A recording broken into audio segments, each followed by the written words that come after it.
कि जब हमने CrO5 का रिएक्शन करवाया था कॉन्ग H2SO4 के साथ, तो क्या मिला था, और मैं थोड़ा सा इसको वो कर लूँ,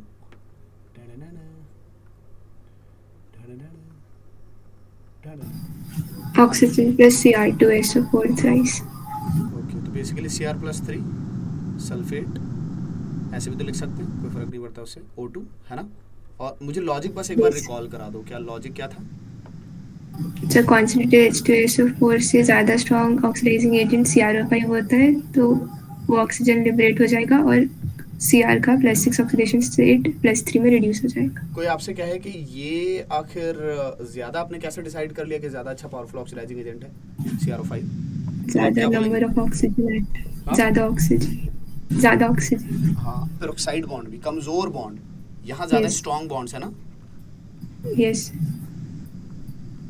यहाँ स्ट्रॉन्गर बॉन्ड्स हैं, और यहाँ पर क्या है, यहाँ पर वीकर बॉन्ड्स हैं, तो वो ऑब्वियसली ज़्यादा पावरफुल ऑक्सीडाइजर हो गया, ज़्यादा अच्छा रिएक्टिविटी ये शो करेगा एज कम्पेयर टू किसके, इस वाले के।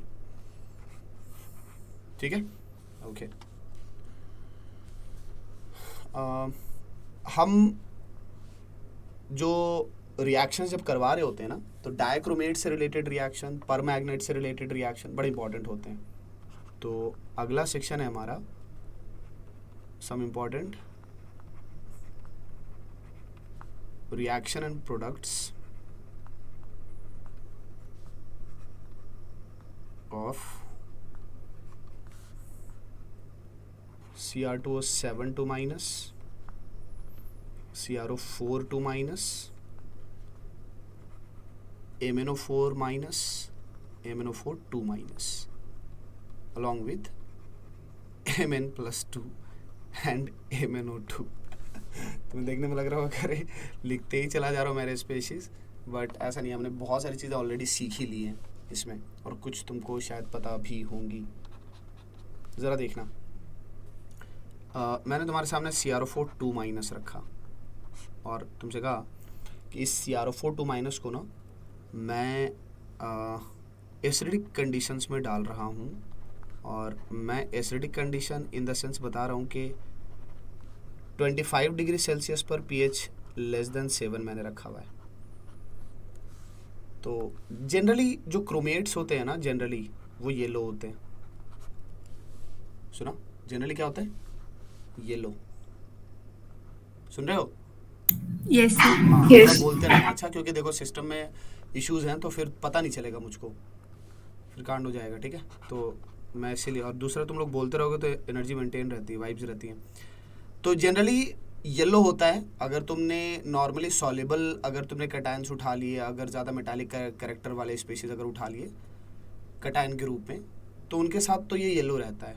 लेकिन जैसे हाईली कोवेलेंट कैरेक्टर वाले अगर तुम उठाओगे, मरकरी या फिर सिल्वर वाले, तब डायक्रोमेट जो है वो येलो नहीं रहता है, तब मोस्टली जो डायक्रोमेट है वो रेड हो जाता है, उसमें रेड टिंज आ जाता है। तो जनरली क्या होता है ना कि कलर इंटेंसिफाई कर जाता है अगर तुम कोवेलेंट कैरेक्टर अगर डाल रहे होते हो बॉन्ड्स में, तो सो जनरली ऐसा होता है कि जैसा तुमने ऑब्जर्व भी किया होगा, AgCl, AgBr, AgI, इन सब के केसेस में तुमने देखा होगा कि जैसे जैसे तुम प्रेसिपिटेट में ना AgCl से AgBr से AgI की तरफ जाते हो, तो वाइट से जो कलर है वो पेल येलो, और फिर पेल येलो से फिर कलर जो है वो ब्राइट येलो में चेंज हो जाता है। तो कोवेलेंट कैरेक्टरिस्टिक जब जब बढ़ती है ना, अक्सर ही कलर पर असर होता है। ये हमेशा नहीं होता, बहुत सारे कलर के और भी रीजंस होते हैं, हम उस पर जाएंगे नहीं, बट अभी हम फोकस कर रहे हैं कि ऐसा देखा गया है हमारे अपने सिलेबस में, बहुत सारे केसेस में ये चीज़ देखने को मिलती है। क्या देखने को मिलती है, बोलो As बोलो। covalent character increases, the color becomes bright. Covalent character intensifies colour,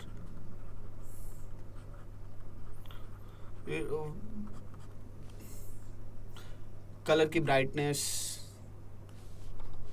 वगैरह बढ़ती हुई दिखाई देती है। तो ऐसा बोल करके हम खुद को रिलेट करवा रहे हैं कि अच्छा जनरली तो क्रोमेट येलो है, लेकिन इनके केस में ना जनरली ये रेडिशनेस दिखाता है।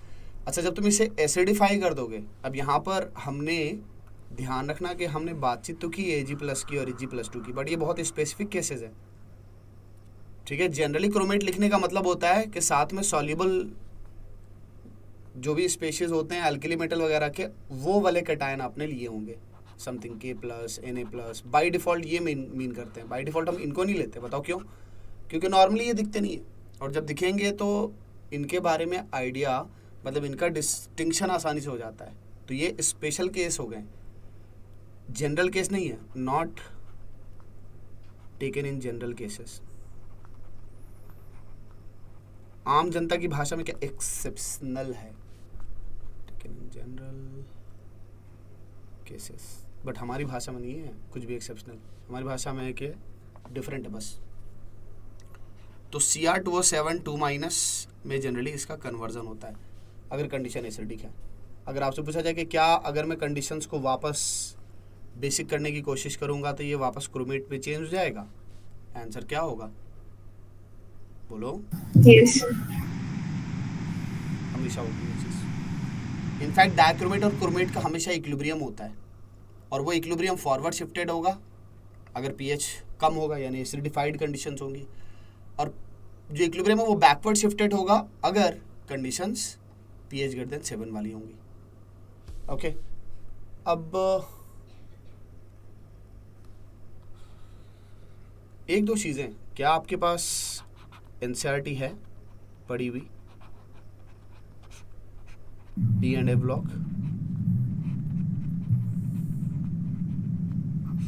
बताइए, आपको साथ Yes. साथ एनसीईआरटी भी कुछ कुछ देखनी है।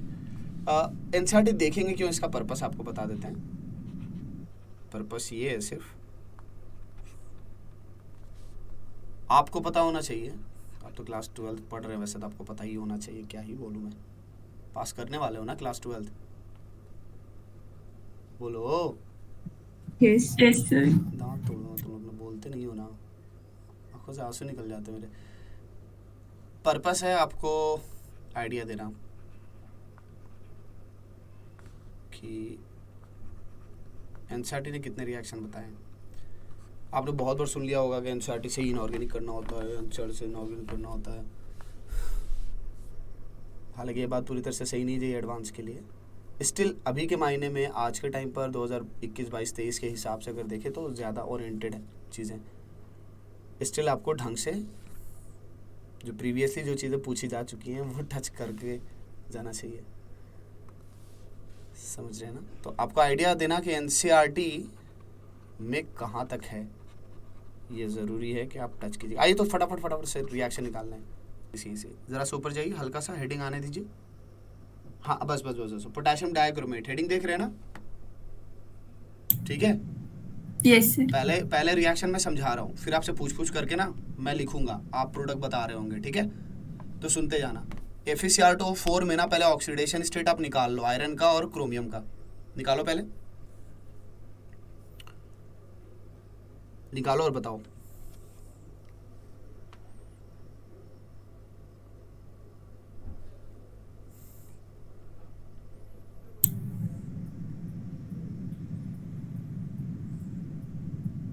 सर आयरन का +2, Cr का +3 और ऑक्सीजन का -2। अब जरा मुझको देखना, बताना कि एग्जैक्टली किसका किसका ऑक्सीडेशन हो रहा है, किसका किसका रिडक्शन हो रहा है उसी रिएक्शन में। Fe+2 का ऑक्सीडेशन हुआ, दिख रहा है? हर्षदा तुम बोलो। Yes, sir. हाँ, Fe और क्रोमियम और का क्या हुआ, रिडक्शन हो रहा है? सर क्रोमियम का भी ऑक्सीडेशन ऑक्सीडेशन हो रहा है। तो क्रोमियम का भी ऑक्सीडेशन है, आयरन का भी ऑक्सीडेशन है, तो फिर रिडक्शन किसका है?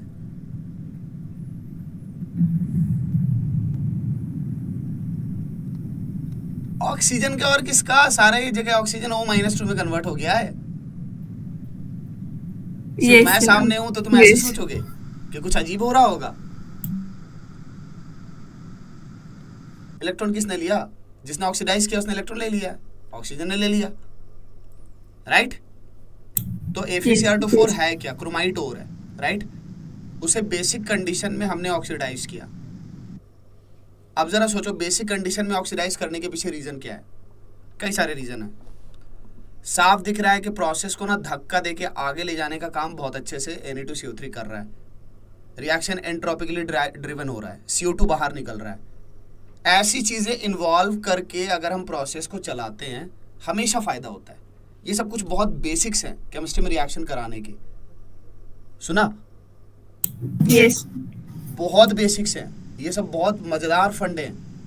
मतलब ये ऐसा है कि हम जो किचन में जो कुकिंग होती है ना केमिस्ट्री की, बस सॉरी केमिस्ट्री की नहीं मतलब खाने की तो किचन में जो कुकिंग होती है उसमें भी हम यही सब कुछ कुछ कर रहे होते हैं कि हम सपोर्ट ले रहे होते हैं कई सारी चीज़ों का। इसको बहुत ही बेसिक रूप में अगर ऐसे बोला जाए तो पता नहीं, मतलब अब वेजिटेरियन हो कि क्या हो मुझे नहीं पता, बट मैं एग्जांपल दे रहा हूँ। कभी ऐसा सुना है कि लोग ये काम करते हैं कि अंडे को बॉयल करना है तो उसमें नमक डाल देते हैं? नहीं सुना है? नो सर, खाया ही नहीं है बेसिकली सर। वो बॉइलिंग पॉइंट एलिवेशन का कॉन्सेप्ट यूज करते हैं। सुना? सॉल्ट डालोगे, डेल्टा टीबी की Yes. वजह से अब वो ज्यादा देर से बॉईल करेगा, राइट? तो वो जो भी डेल्टा टीबी है, जो भी थोड़ी देर के लिए जो भी बॉयल करने का जो टेम्परेचर एलिवेट कर गया, उस बीच में वो एनर्जी ज़्यादा एब्जॉर्ब करेगा, उस बीच में वो उसी टाइम इंटरवल में एनर्जी ज़्यादा ट्रांसफ़र करेगा एग्स को। Yes. इसी चीज़ का वो यूज़ करते हैं। कुछ खास बहुत ज़्यादा डिफरेंस नहीं आता, बट अब लोगों को लगता है, लोगों ने एक दो बार एक्सपीरियंस किया होगा, और जब वो शॉपकीपर जो होते हैं ना वो ज़्यादा अमाउंट में एग्स वगैरह बॉयल कर रहे होते हैं जो बाहर में बेचते हैं जिम वगैरह के बाहर में तो उन्हें फ़ायदा ज़्यादा हो जाता है रिलेटिव वो 2-3 मिनट 5 मिनट का। ओवरऑल इतने सारे एग्स होते हैं उनके पास। तो मैं ये बता रहा था कि ये एनी टाइम ना बेसिक्स जो हैं केमिस्ट्री के वो यूज़ हो रहे होते हैं, और ये सब रिएक्शन भी वैसा ही है। अच्छा, एक और होता है इंड्यूस्ड प्रेसिपिटेशन। इंड्यूस्ड प्रेसिपिटेशन में क्या होता है ना, अगर हमें कुछ प्रेसिपिटेट कराना है, किसी स्पेशीज को प्रेसिपिटेट कराना है, और उस स्पेशीज के क्रिस्टल ऑलरेडी सॉलिड फॉर्म में हमारे पास पड़े हुए हैं, छोटे मोटे पिंच पड़े हुए, जो प्रोसेस क्रिस्टलाइजेशन का स्टार्ट होने वाला है वो अपने आप इंड्यूस हो जाता है कांटेक्ट में आने से उन्हीं क्रिस्टल्स के। ये फंडा भी बहुत यूज़ करते हैं इंड्यूस्ड क्रिस्टलाइजेशन का। नहीं समझ में आया होगा?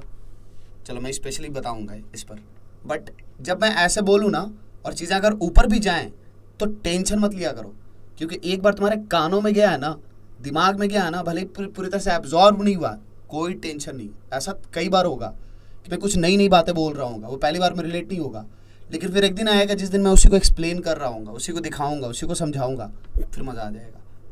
ठीक है? तो एटलीस्ट ये Yes. बात रहने दो कि अच्छा एक बार मैंने देखा था, या चलो अभी देखा है, मैं उसकी इम्पोर्टेंस खुद ही बोल रहा हूँ कि अभी नहीं है, ज़्यादा परेशान नहीं होना। बट ऐसे कहानी किससे सुनाना, रिलेट करना कई बार बहुत फ़ायदेमंद होता है। आगे बढ़ते हैं। देखो नीचे जो रिएक्शन है Na2CrO4 का एसिडिक मीडियम में डाल करके डाइक्रोमेट में चेंज कर दिया। Yes sir. ठीक है, Yes. स्क्रॉल करो, नीचे जाओ।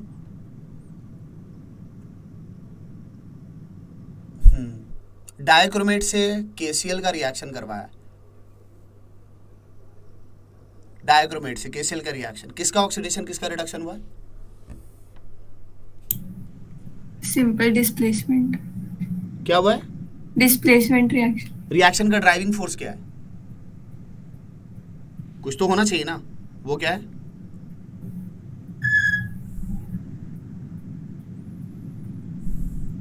Stable salt कह सकते हैं as compared to जो सोडियम के साथ बना हो। लाइन लिखी हुई है ऊपर में, पढ़ दोगे Harshada? Sodium dichromate is more soluble than potassium dichromate. Yes sir. मतलब क्या है?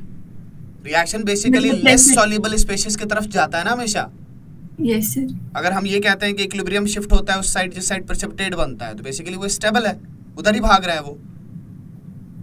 उसी स्पेशीज के बनने की वजह से पोटेंशियल एनर्जी कम हो रही है, तो ठीक है उधर ही भागेगा रिएक्शन। तो दैट इज वाई, क्योंकि सोडियम कार्बोनेट सोडियम डाइक्रोमेट ज़्यादा सॉल्युबल है, पोटेशियम डाइक्रोमेट कम सॉल्युबल है, रिएक्शन उधर ही जा रहा है। ये सब तो आयन एक्सचेंज के बेसिक मैकेनिज्म है। ये सब हमेशा रिएक्शन किधर भागता है? जिधर लेस सॉल्युबल स्पेशीज होता है। सेम चीज़ हम हार्ड वाटर सॉफ्ट वाटर में काम करते हैं, सेम कॉन्सेप्ट्स होते हैं। हार्ड वाटर सॉफ्ट वाटर में बहुत काम करते हैं ना, कैल्शियम और मैग्नीशियम को एक्सचेंज करना होता है, राइट? Yes sir. तो यही काम कर रहे Yes. होते हैं हर जगह। एक दिन स्पेशल, मैंने वैसे यूट्यूब पर ऑलरेडी एक इनऑर्गेनिक रिएक्शन मैकेनिज्म डाला हुआ है, उसमें मैंने hydrogen S block T and F block mix करके बताया हुआ है। अभी तो हम चूँकि पूरा सॉल्ट और पूरी ही इनऑर्गेनिक को ठोकने वाले हैं, और पैरेलली देखो हम जो भी हम काम कर रहे हैं ना, उसमें ऐसा नहीं हो रहा है कि हम सॉल्ट पर अटैक कर रहे हैं, ऐसा कुछ नहीं है। हम सब कुछ ही लेकर के चल रहे हैं, तो अपने आप ही सब कुछ हो रहा है जो हम सॉल्विंग कर रहे होंगे प्रीवियस ईयर जे एडवांस के। और तुमको अभी सबने बोल दिया होगा ना टीचर्स ने कि अभी एकदम एग्जैक्टली करंट ईयर वाले नहीं करने हैं पेपर वगैरह। Yes yes sir. तो मैं तो और पीछे के भी क्वेश्चंस उठाऊंगा, तुम्हारे पैदा होने के पहले से के भी क्वेश्चन होंगे। तो अच्छे खासा हम खुद ही जो है अप्लाई करके कॉन्सेप्ट्स को देख लेंगे कि हर चीज़ हो रही होगी। ओके, तो आगे ज़रा एक बार पढ़ लें, जो रिएक्शन है उसको आप समझाते चलें, एक एक करके समझा लेना। एक रिएक्शन तुम उठा लेना महिमा, और एक हर्षदा तुम उठा लेना। पढ़ दो जल्दी से। आगे क्या है? सिंपल वो क्रोमेट वाला रिएक्शन है एसिडिक कंडीशन में और बेसिक कंडीशन में, राइट। तो उसको समझाने की जरूरत है। सॉल्व करो, आगे बढ़ो फास्ट। हाँ, रुक जाओ। रिएक्शन खत्म हो गया, दिख रहा है? तो क्रोमियम वाले सेक्शन में रिएक्शन थे ही नहीं। ये सब रिएक्शन तुम्हारे देखे हुए हैं, जरा एक बार समझा दोगे? Cr2 2 माइनस, वो तो हाफ सेल रिएक्शन है। Cr2 2 माइनस +3 में कंवर्जन, राइट? यस। नीचे में बेसिक सा फेरस सल्फेट का टाइट्रेशन, Fe+2 का टाइट्रेशन है। दोनों ऊपर के जो रिएक्शन उनको जोड़ दिया है, Fe+2 वाला रिएक्शन और Cr2O7 माइनस वाला, राइट? तो कुछ खास है नहीं, एक अच्छा ऑक्सीडाइजिंग एजेंट एक अच्छा रिड्यूसिंग एजेंट को ऑक्सीडाइज कर रहा है, बस। अब पोटेशियम परमैंगनेट वाले सेक्शन में आते हैं। यहाँ पर बहुत इंटरेस्टिंग चीज़ें हैं, बहुत ज़्यादा, और ये सेक्शन ही बहुत इंपॉर्टेंट है। अगर इतिहास में सबसे ज़्यादा कुछ चीज़ें पूछी गई हैं जी एडवांस में, तो उनमें से एक ही है, ये सेक्शन है। चलो बताओ हर्षदा, ये सेक्शन तुम संभालो। MnO2 बेसिक मीडियम में MnO2 में मैग्नीज का ऑक्सीडेशन हो रहा है।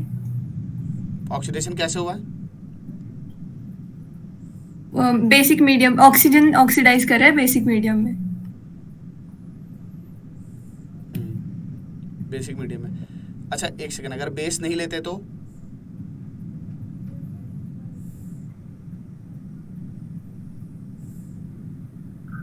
क्या होता है?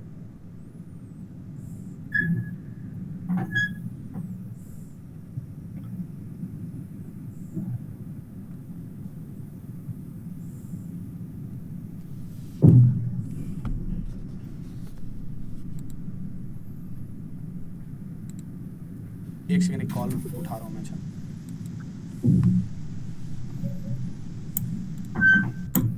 बेस, मैंने क्वेश्चन पूछा, मैं रिपीट कर दे रहा हूँ कि बेस अगर नहीं होता तो क्या होता? पीछे जैसे क्रोमाइड वाले में डिस्कशन किया था ना, वैसे ही रिलेट करो ना, फास्ट बट इजी है, मुश्किल ना मानो। पीछे तो रिलेट करके बताया था ना, ठीक है? तो हम कैसे रिलेट कर सकते हैं पीछे से K2CO3 के साथ? मतलब वहां पर हमने क्रोमाइड उठाया था और क्रोमाइड के साथ हमने बेस डाला था, ठीक है?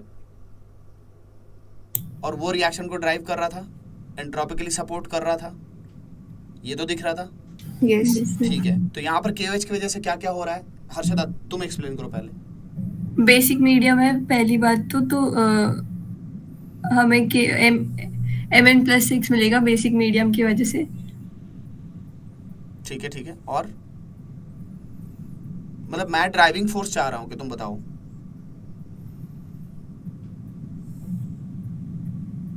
देखो बहुत इजी है, बहुत इजी। तुम KOH हटाओगे तो H2O रिलीज नहीं होगा, सुना? यस जबरदस्ती MnO2 O2 के साथ रिएक्ट करके पेरोक्साइड वगैरह बना सकता है, Mn2O7 वगैरह कुछ कुछ बना सकता है, लेकिन अदरवाइज जब तक तुम बेस नहीं डालोगे स्टेबल स्पीशीज नहीं बनेंगे, आयन नहीं बन सकता। इस रिएक्शन के मैकेनिज्म में आयंस हैं, और वो आयंस तभी बनेंगे, वो MnO4 2- बनना तभी सपोर्टिव होगा या आयंस बनना तभी सपोर्टिव होगा जब तुम आयंस सच में डालोगे। तुमको क्या लगा कि मैं तुमको आयन इंड्यूस होने की जो कहानी सुना रहा था वो कहानी थी पूरी?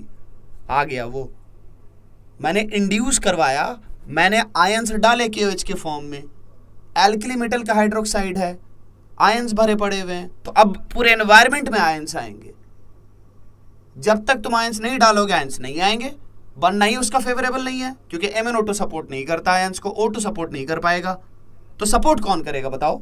तुमने बनाना MnO4 2- है, तुमने बनाना अगर आयंस है तो आयंस लाओ ना। आई बात समझ? Yes sir. प्लस तुम डालोगे KOH तो वाटर का निकलना सपोर्ट करेगा, प्रोसेस को एक ड्राइविंग फोर्स मिलेगा। बेस OH- डालने से, H+ डालने से वाटर का निकलना सपोर्टिव होता है अगर तुम्हारे पास ऑक्सीडाइजिंग एजेंट है तो। अभी मैं ये दोबारा ये सारी चीजें पूछूंगा और लिखूंगा वहां पे पूछ करके, तो एकदम भूलना नहीं, गड़बड़ नहीं करना। दोबारा ये रिएक्शन दिखाऊंगा, पूछूंगा, फटाफट करना एकदम स्पीड में, ठीक है? अगले रिएक्शन पर चलते हैं। अगले रिएक्शन में क्या दिख रहा है? एसिडिक मीडियम में ऑक्सीडेशन डिस्प्रोपोर्शनेशन रिएक्शन। डिस्प्रोपोर्शनेशन है। अब डिस्प्रोपोर्शनेशन ये फेवरेबल कब होता है?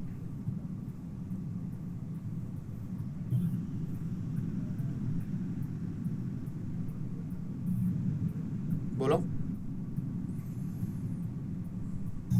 जब वो स्पीशी दोनों लाइक हायर ऑक्सीडेशन स्टेट और लोअर ऑक्सीडेशन स्टेट दोनों में जाने का टेंडेंसी रखे, तो दोनों में पॉसिबिलिटी होनी चाहिए।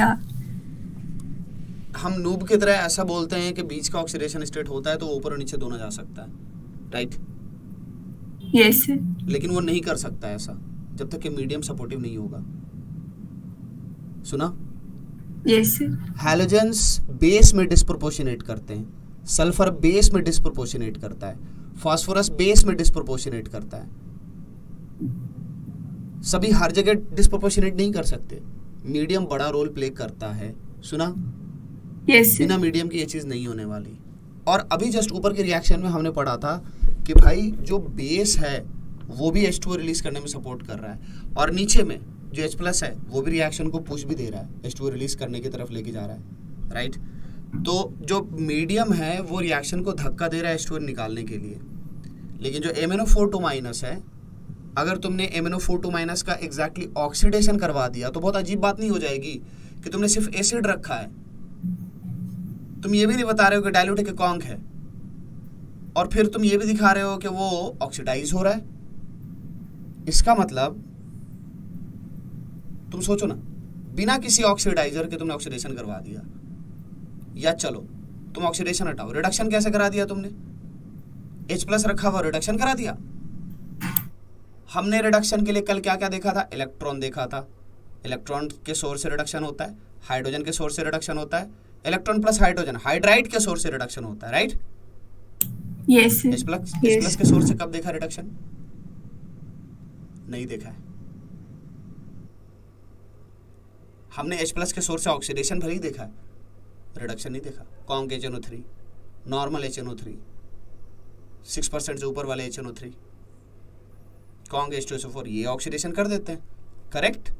तो इसीलिए तुमको ये भी बोलना था कि यहाँ पर कुछ है ही नहीं ऐसा कि एग्जैक्टली ऑक्सीडेशन हो जाए, यहाँ पर कुछ है ही नहीं ऐसा कि एग्जैक्टली रिडक्शन हो जाए। तो अगर वो स्पीशीज खुद को चेंज करेगा हायर ऑक्सीडेशन स्टेट में, तो उसकी मजबूरी है कि वो खुद को क्या करे, लोअर में भी लेके जाए, तभी चार्ज बैलेंस होगा, नहीं तो नहीं होगा। तो बेसिकली डिस्प्रोपोर्शनेशन एक काइंड ऑफ चार्ज बैलेंस भी है। सुना? Yes sir. जहां पर के वो स्पीशीज अपने आप को अनस्टेबल पाता है और बाकी दूसरे स्टेबल स्पीशीज में कन्वर्ट होना चाहता है। लेकिन जब वो कन्वर्ट होना चाहता है तो उस प्रोसेस में अगर किसी एक स्पीशीज को जो ज़्यादा स्टेबल है उससे, अगर उसको वो प्रोड्यूस करता है और वो रिडक्शन का प्रोसेस है, तो ऑब्वियसली उसे बैलेंस करने के लिए उसे एक ऑक्सीडेशन का प्रोडक्ट भी बनाना पड़ेगा। समझ रहे? और सेम यही कहानियां होती हैं जब हैलोजन को बेस में डालते हैं। तो आखिर सोचो ना, मैंने जितने भी तुम्हारे सामने डिस्प्रोपोर्शनेशन बोले इंपॉर्टेंट वाले, ज़्यादातर डिस्प्रोपोर्शनेशन या तो एसिड में या बेस में, किसी ऑक्सीडाइजिंग एजेंट किसी रिड्यूसिंग एजेंट के साथ नहीं है। आई बात समझ? तो डिस्प्रोपोर्शनेशन बेसिकली एक काइंड ऑफ चार्ज बैलेंस है जिसमें कि वो दिए गए मीडियम की वजह से अनस्टेबल हो रहा है और अपने आप को स्टेबलाइज करने के लिए इलेक्ट्रॉन को रीडिस्ट्रीब्यूट कर रहा है। लेकिन जब वो इलेक्ट्रॉन्स को रीडिस्ट्रीब्यूट करता है तो एक रिड्यूस प्रोडक्ट बन जाता है और एक ऑक्सीडाइज प्रोडक्ट बन जाता है, ठीक है। और वो इसीलिए हो पा रहा है क्योंकि उसके पास बीच का ऑक्सीडेशन स्टेट है। हम सिर्फ और सिर्फ इसी पॉइंट को उठाते हैं, बाकी चीज़ें नहीं सोचते हैं डिस्प्रोपोर्शनेशन में, जो कि गलत बात। डिस्प्रोपोर्शनेशन जो हम डिस्कस कर रहे होते हैं वो एसिडिक या बेसिक मीडियम का होता है। और अब आपको हमेशा ऐसे रिलेट करने का, अच्छा वहाँ पे तो कोई ऑक्सीडाइजर है नहीं स्पेशल, कोई रिड्यूसिंग एजेंट है नहीं स्पेशल, तो प्रोसेस कैसे चल रहा होगा? प्रोसेस को खुद ही मैनेज करना है इलेक्ट्रॉन्स को, मजबूरी है उसकी। ओके, आगे देख रहे होंगे MnO2 का एक रिएक्शन है, fused with KOH oxidised with air और KNO3। क्या वो सेम रिएक्शन नहीं है ऊपर वाला? बोलो Yes, बोलो बोलो sir. बोलो, सेम रिएक्शन है ना फर्स्ट वाला? अरे बोलो ना। Yes, sir. Hello? Same. Yes, sir. MnO2 KOH और O2 वो रिएक्शन था, सेम वही रिएक्शन तो MnO2 fused with KOH and oxidised with air और KNO3, सेम रिएक्शन है ना? Yes, sir. KNO3 डाल दिया, क्या ही हो गया उससे? KNO3 एक अच्छा सोर्स है ऑक्सीजन का, डन। फ्यूज्ड विद KOH का मतलब क्या? अरे मोल्टेन बना रहे हैं, तो वो तो मैं टेस्ट ट्यूब में हिट करके फ्यूज ही कर रहा होता हूँ ना। बोलो ना, अब मैं फ्यूज नहीं करूँगा तो मिक्सिंग कैसे होगी अच्छे से? वो अच्छी मिक्सिंग के लिए फ्यूजन है और कुछ भी नहीं, राइट? आगे बढ़ते हैं। MnO4 Yes. माइनस की इलेक्ट्रोलिसिस, कल भी तो देखा था ये कि MnO4 माइनस रहेगा, उसकी इलेक्ट्रोलिसिस कराएंगे तो MnO4 माइनस बनेगा, राइट? Yes, sir. चलो स्क्रॉल Yes. करो, नीचे जाओ।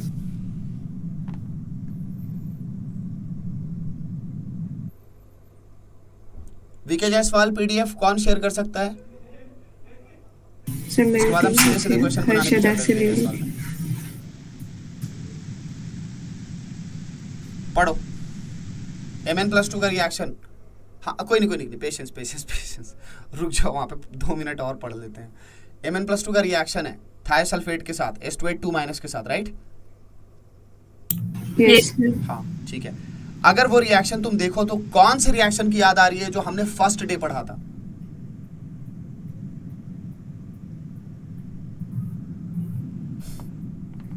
Marshall's acid oxidizing first agent. Day हमने जो एक रिएक्शन के लिए मेहनत की थी ना, इतनी सारी चीजें तुमको सिखाई थी, वही रिएक्शन है ये।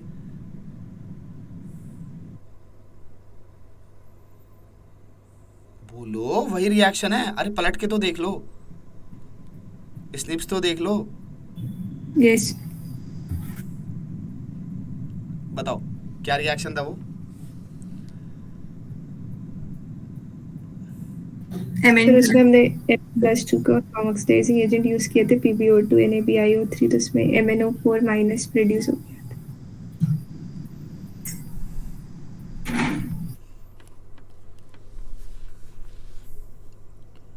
कॉन्सेप्चुअली अच्छा, मेरा स्क्रीन शेयर नहीं हो रहा है ना? नो, एक सेकंड रुक जाओ, जरा बंद करो अपना, मैं शेयर कर रहा हूँ।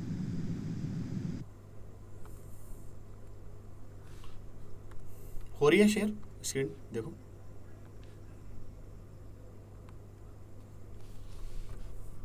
यस। अच्छा, सर लोगों के साथ वेब बुक पे पढ़ते हो क्या? नो सर, मीट हाँ, गूगल मीट ओनली। तो लिखते कैसे हैं? सीधे रहते हैं, वो माइक्रोसॉफ्ट एज वाला PDF रहता है ना, तो उसमें PDF खोलते हैं सॉल्विंग शीट का, फिर उसी में सॉल्व लिख देख के सॉल्व करते थे। सर दर्द नहीं है वो?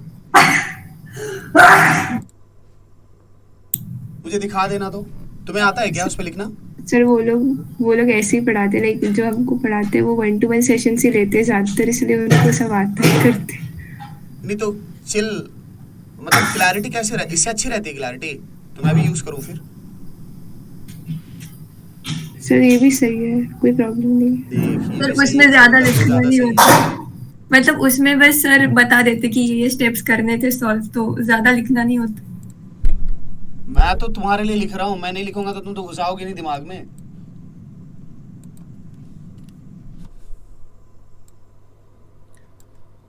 तो केमिस्ट्री में लिखना पड़ता है, फिजिक्स मैथ्स में यहाँ नहीं पर लिखना लिखना पड़ेगा, पड़ता। चीज़ें रिपीट करनी है ना मुझको। फिर मैं रोस्ट कैसे करूँगा कि हाँ ये बताया बता, वो बताया बता। सारी चीज़ों का मुसीबत है। प्लस मैं चाह रहा हूँ कि बैरियर्स क्रिएट ना हो, मतलब अपने पास नोट्स तो पड़े हुए हैं, बट ऐसा ना हो जाए यार कि तुम पढ़ो और फिर दिमाग में ना बैरियर्स और बिल्ड हो जाएं। चारों चीज़ें सिंप्लीफाइड ही रहें तो अच्छा है। ओके, आते हैं। एक पॉइंट ये है ना कि हमने ऐसा कुछ पढ़ा था कि Mn+2 है। अगर आप Mn+2 को लेके जाना चाहते हैं MnO4- में, राइट? तो MnO4- में अगर आप लेकर के जाना चाहते हैं तो आपको पावरफुल ऑक्सीडाइजर चाहिए, और जनरली ऐसे पावरफुल ऑक्सीडाइजर हम ऑर्गेनिक में यूज़ नहीं करते। ये सब बातें हमने की थी, राइट? तो हमने बात की थी PbO2 ले लीजिए, Pb3O4 इन एसिडिक मीडियम ले लीजिए, सेम ही चीज़ होती है। सोडियम बिस्मथेट ले लीजिए, या बिस्मथ का +5 ऑक्सीडेशन स्टेट का कोई और सॉल्ट भी ले सकते हैं। बेसिकली हम प्रेफर इसको करते हैं क्योंकि ऑक्सीजन भरा पड़ा हुआ है, राइट? फिर और क्या था बता दो एक और, यही था ना मार्शल्स एसिड वाला, यस यस जो अभी तुमको यहाँ पर दिखाई दे रहा है। मैंने वो सब बोला अभी तक, देखो ये एनसीईआरटी में ये दिया हुआ है। तो ये बड़ा इम्पॉर्टेंट है Mn+2 से MnO4- में जाने वाला रिएक्शन। मैं अगर MnO4- से Mn+2 में जाना चाहता हूँ तब तुम क्या बोलोगे, क्या करना चाहिए? बोलो। Reducing agent. बस एसिडिक मीडियम में डाल देंगे तो हो जाएगा ना। MnO4- एसिडिक मीडियम Mn+2 में कन्वर्ट होता है, right? Yes without reducing agent नहीं होगा। ऐसा थोड़ी ना होता है कि MnO4- को डाल दिया H+। अच्छा एक बात बताओ मुझको, नहीं सच में बताओ मुझको, अगर मैंने MnO4- लिया, ठीक है, और मैंने तुमसे बोला कि नहीं यार कॉन्क H2SO4 तुम डाला मैंने, ठीक है, तुम बताओ तो होगा क्या? होगा क्या ये बताओ? कुछ होगा भी कि नहीं होगा? कौन बनेगा? A बनेगा, B बनेगा, क्या बन क्या सकता बताओ?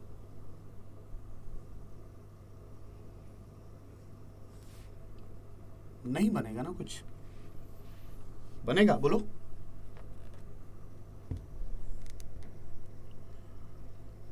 नहीं बोल रहे हो।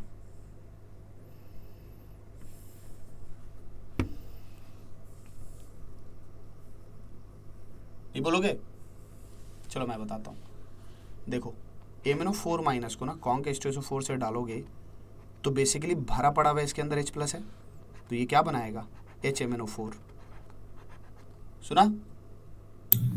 यस बोलते रहना। यस अब कॉन्क H2SO4 खुद इसी स्पीशीज को डिहाइड्रेट करेगा। पहले एसिडिक एक्शन, देन डिहाइड्रेशन। अब बताओ तो डिहाइड्रेट करो तो इस स्पीशीज को क्या बनेगा इससे?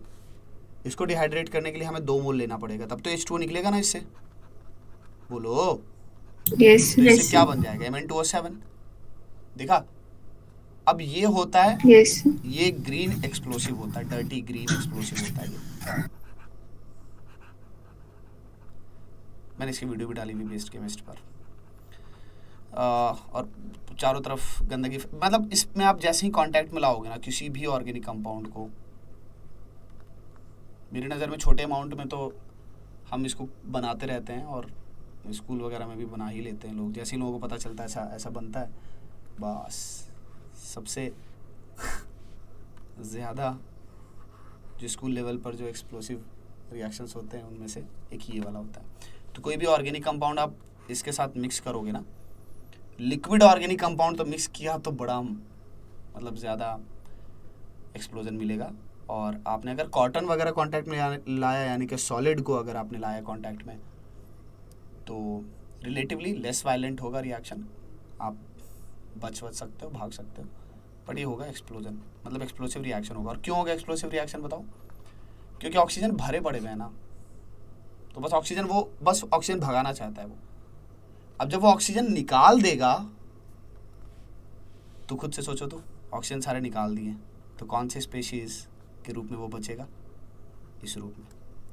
तो मेरे directly MnO4- plus conc H2SO4 करने से इनमें से कुछ नहीं बनेगा जब तक कि मैं ऑर्गेनिक कंपाउंड मिक्स ना करूं। सुना? यस हाँ, या यस मैं फ्रिक्शन अप्लाई ना कर दूं। इवन मेरे वीडियो में देखोगे तो मैं तो बस एक इस लंबा सा स्केल है उससे मैं टच कर रहा हूँ और ये ख़त्म हो जा रहा है। तो मैं अगर इसको हिट करता हूँ, फ्रिक्शन लगता है, तब भी पर ये ऑक्सीजन रिलीज करने लगता है। ऐसे और भी स्पेशीज हैं जो हाईली अनस्टेबल हैं और सिर्फ फ्रिक्शन से ही फट जाते हैं। नाइट्रोग्लिसरीन वगैरह बहुत फेमस एक्सप्लोसिव्स हैं, बहुत फेमस एक्सप्लोसिव है जो ज़्यादा फ्रिक्शन की वजह से फट जाते हैं। तो ये भी MnO2 में और O2 में कन्वर्जन ले लेगा। और एक्सप्लोसिव की बातचीत हो रही है तो हल्का साइड यहाँ पे दे रहा हूँ, क्योंकि आगे चल करके अनस्टेबल स्पीशीज़ का एक प्रॉपर डिस्कशन होगा, उसमें आएंगे ही। तो अक्सर याद रखना कि इस तरह के स्पीशीज़ जहाँ पर ना कि छोटा सा सेंट्रल एटम जो है छोटा होता है और जो सराउंडिंग एटम है वो बड़े होते हैं, तो ऐसे केसेस में अपने आप ही बॉन्ड्स वगैरह कमज़ोर होते हैं, है ना। छोटा एटम है, सराउंडिंग एटम क्या है, बड़े हैं, तो अपने आप ही अनस्टेबल कंडीशन बन गई। अब इन अनस्टेबल कंडीशन की वजह से क्या होने वाला है, बोलो। ये बहुत ही क्लासिकल एग्जांपल है NCl3 इस चीज़ का। सेकेंड पीरियड का एटम नाइट्रोजन, छोटा साइज, राइट। सेकेंड पीरियड का एटम। वैसे अगर ग्रुप की बात करें तो ग्रुप में हमने बातचीत क्या की थी कि ग्रुप में दो ऐसे पोजीशंस होते हैं जो कि हमेशा कोई ना कोई गेम खेल रहे होते हैं, वो सेकेंड पीरियड वाले और एक कौन से 4F और 5F वाले, राइट। किसी ग्रुप में Yes. हमेशा इस चीज़ का ध्यान रखना पड़ता है। क्या तो ये सबसे छोटे साइज के हैं, ये स्मॉल साइज है, ये लार्ज साइज है। बॉन्ड्स अनस्टेबल होते हैं और ये एक्सप्लोसिव होता है। नाइट्रोजन के ट्राइहाइलाइड में सिर्फ और सिर्फ NF3 है, जिसको कि हम मानते हैं रिलेटिवली ज़्यादा स्टेबल है, बाकी तो कोई है ही नहीं। अगर मैं NCl3 से NBr3 की तरफ गया तो ये फ्रिक्शन से ही फट जाता है। NCl3 तो फिर भी ऐसा है कि आप उसके साथ रिएक्शन करने जाते हैं तो एक्सप्लोड करता है, NBr3 वगैरह फ्रिक्शन से ही कर जाते हैं, फ्रिक्शन से एक्सप्लोड कर जाते हैं। अब यहाँ पर जो पॉइंट मैं दिखाना चाह रहा हूँ ये कि एक्सप्लोसिव्स के लिए ये मत सोचना कि उसके अंदर ऑक्सीजन ही होगा या सिर्फ हाइड्रोजन ही भरा पड़ा होगा या हाइड्राइड्स ही भरे पड़े होंगे तभी वो एक्सप्लोसिव होगा, ऐसा नहीं है। ये मैं एक्चुअली यहाँ पर सिखाना चाह रहा हूँ, सुन रहे हो सारे लोग। Yes sir. ये मत सोच लेना Yes. कि एक्सप्लोसिव है तो वो हमेशा ऑक्सीडाइजर ही होगा। Explosive are not always oxidiser. अब तुम्हारे दिमाग में ये तो नहीं चल रहा है कि एक्सप्लोसिव वगैरह हम क्या पढ़ने लगे पापियों, इससे मल्टीपल कॉन्सेप्ट्स निकल रहे हैं। एक तो वो क्वेश्चन में ही लिख करके दे देते हैं कि this compound is explosive, is a very well known explosive, ऐसे से कर देंगे कुछ कुछ। या अनस्टेबल लिखेंगे या अच्छा ऑक्सीडाइजर लिखेंगे या ऐसा कुछ बोल देंगे कि cotton when cotton comes in contact with this species there is a rapid oxidation something, कुछ कुछ कुछ कुछ ऐसे मिलते जुलते बहुत करते हैं। ये पता है कि नहीं कि रेड को ऑरेंज लिखना, ऑरेंज को ऑरेंज रेड लिखना, ऐसे तो बहुत गेम खेला इन्होंने। Orange red vapours of bromine, red vapours of bromine, orange vapours of bromine, orange chromyl chloride, red vapours of chromyl chloride. बड़े नौटंकी करते हैं ये, और रेड ऑरेंज ऑरेंज रेड, इस पे तो इतना खेला हुआ है इन्होंने ना। तो ऐसे से खेल के लिए आप भी एक्सपीरियंस करते करते आप भी खेलने लगेंगे ऐसे game. Explosives are not always oxidiser. और हाइड्राइड्स और पेरोक्साइड्स, पेरोक्साइड भी वही ऑक्सीडाइजर्स में ही है।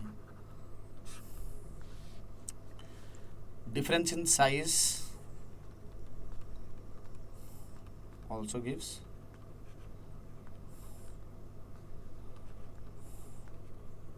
unstability and explosive nature। तो Ni3 इस मामले में बहुत फेमस है। आपने तिरछी नज़रों से देखा नहीं कि एक्सप्लोड कर जाएगा। मतलब ये कि सबसे ज़्यादा ये फ्रिक्शन सेंसिटिव स्पीशीज में से। साइज का डिफरेंस बड़ा है ना? यस अरे बोलो ना, कैसे लोगों, कितने पाप जमा करने हैं तुम लोगों ने। चलो भाई क्वेश्चन करें यहाँ पर।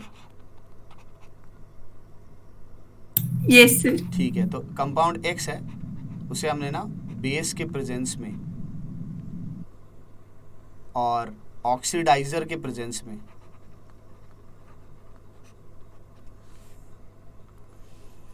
कन्वर्ट किया हुआ है ग्रीन कंपाउंड में। ठीक है, अब ये जो ग्रीन कंपाउंड Y है, इस Y की इलेक्ट्रोलिसिस करवाई हमने और इस इलेक्ट्रोलिसिस से बनता है Z। जो Z है, इस Z को ना एसिडिक मीडियम में हम डालते हैं तो बनता है A, जो येलो ग्रीन है। ठीक है, आपको बताना है कि A प्लस पोटेशियम आयोडाइड क्या बनेगा? Option A Br2, option B Cl2, option C I2, option D Mn plus MnO2। Check कीजिएगा, लीजिए ट्राई कीजिए, देखिए तो।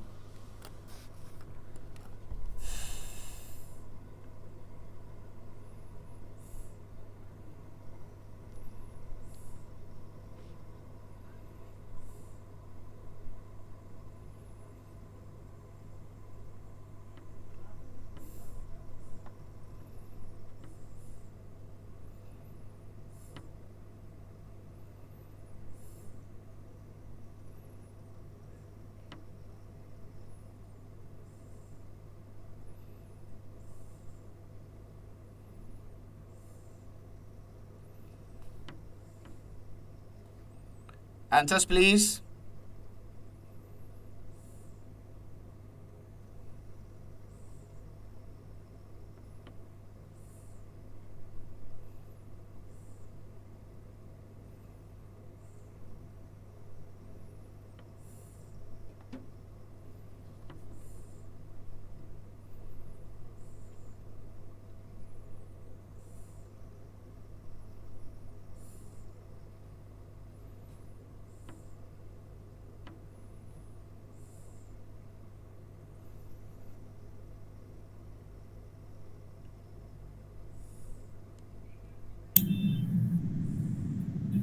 Sir iodine.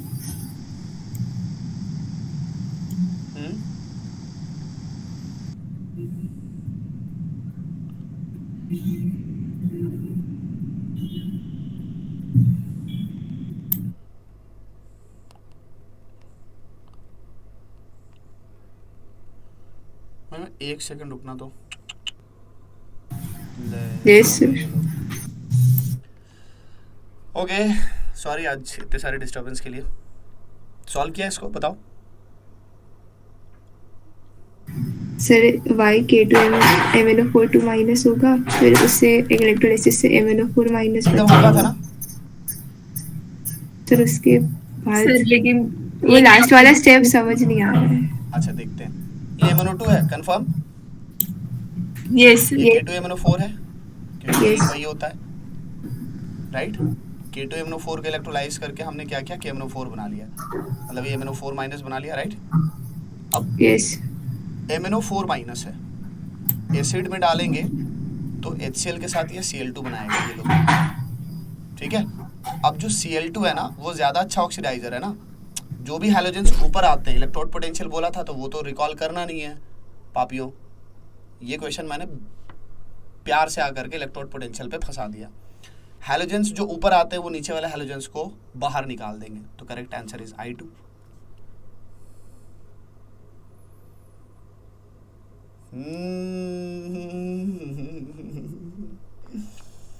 लड्डू क्या मिला सर तुम्हें? अगर कोई और एसिड होता तो। रहने दो रहने दो रहने दो।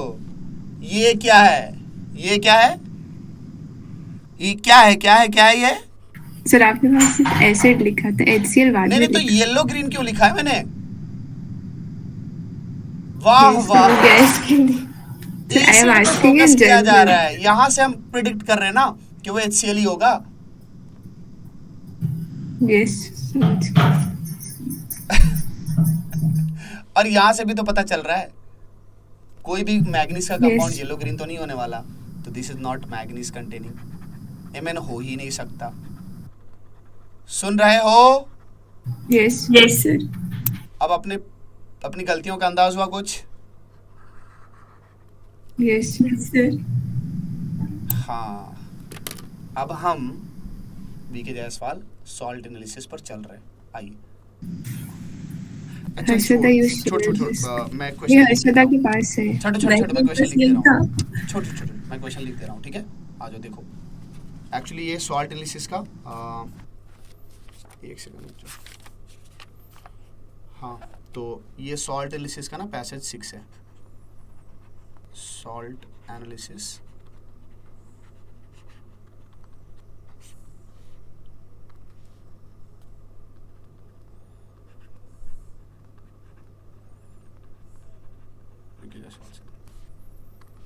अब इसमें क्या किया गया है, यहाँ दिखाया गया है ब्लैक सॉलिड।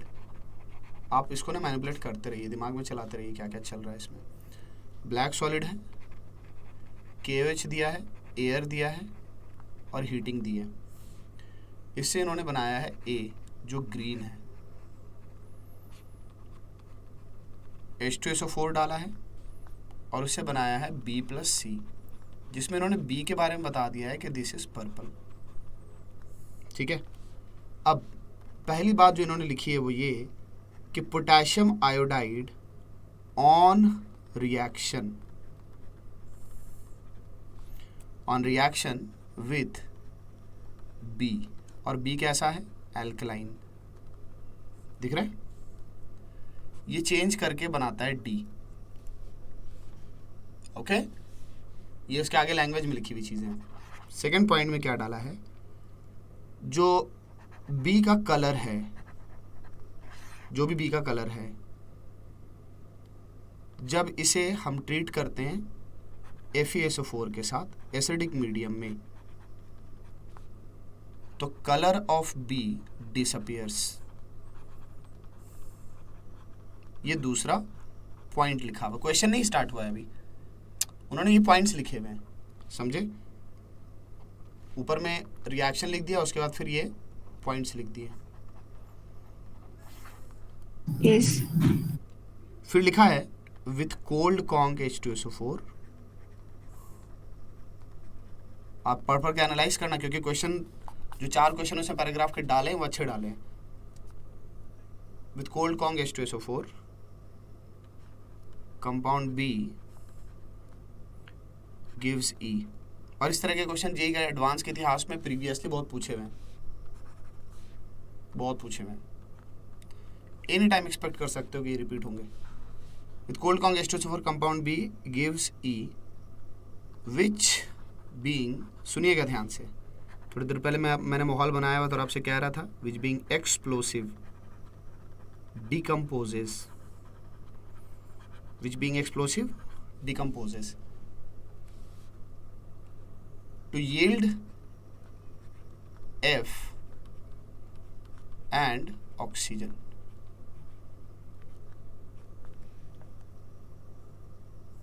ठीक है, पढ़ लिया। अब इन्होंने क्वेश्चन नंबर 1 डाला है, nature of compound E is, और ऑप्शन दिए हैं एसिडिक, बेसिक, एम्फोटेरिक, न्यूट्रल। 4 होते ना, एसिडिक है, बेसिक है, एम्फोटेरिक है, न्यूट्रल है, ये बताना है। तो ये तो बता दोगे।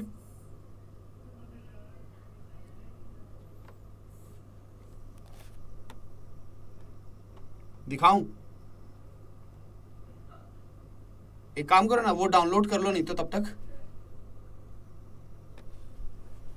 बोलो। तो थोड़ा सा जूम आउट कर दो।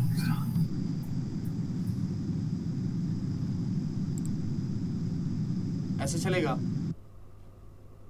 यस।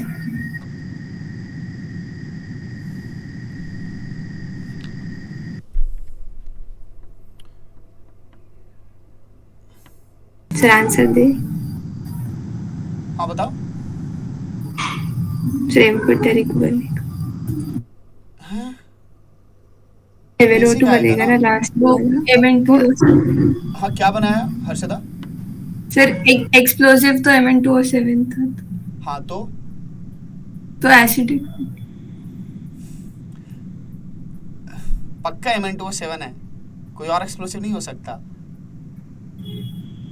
नहीं, वो वापस ऑक्सीजन और F बना रहा है, तो F तो फिर वो MnO2 बनेगा। तूने क्या किया था महिमा? सर मुझे लगा आपने F का नेचर पूछा है, मैं MnO2 का नेचर बता देती। MnO2 amphoteric. नहीं मैं नहीं नहीं, आपने क्वेश्चन नीचे का दिखाया नहीं था, मुझे लगा आप F का नेचर पूछ रहे थे। अच्छा, ऐसे लग रहा था, F लग रहा था। हाँ। सेकेंड क्वेश्चन है कि colour of the solution obtained when ferrous sulphate reacts with acidic solution of B. ये एसिडिक है और इसको हमने रिएक्ट करा दिया FeSO4 के साथ, ठीक है। तो जो भी सॉल्यूशन बनता है ना, उस सॉल्यूशन का कलर ऑफ द सॉल्यूशन, ठीक है। चलो, ये पूछा गया है। तो ऑप्शन दिया गया है कलरलेस, ऑप्शन दिया गया पिंक, ग्रीन, येलो, ये ऑप्शन है।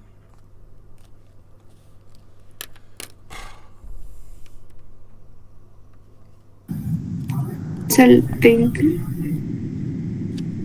Harshada, so light pink to colourless type, जो टाइट्रेशन होता है पर मैग्नेट टाइट्रेशन, वो वाला सोच के जो फेरस अमोनियम वो मोर सॉल्ट्स के साथ करते हैं।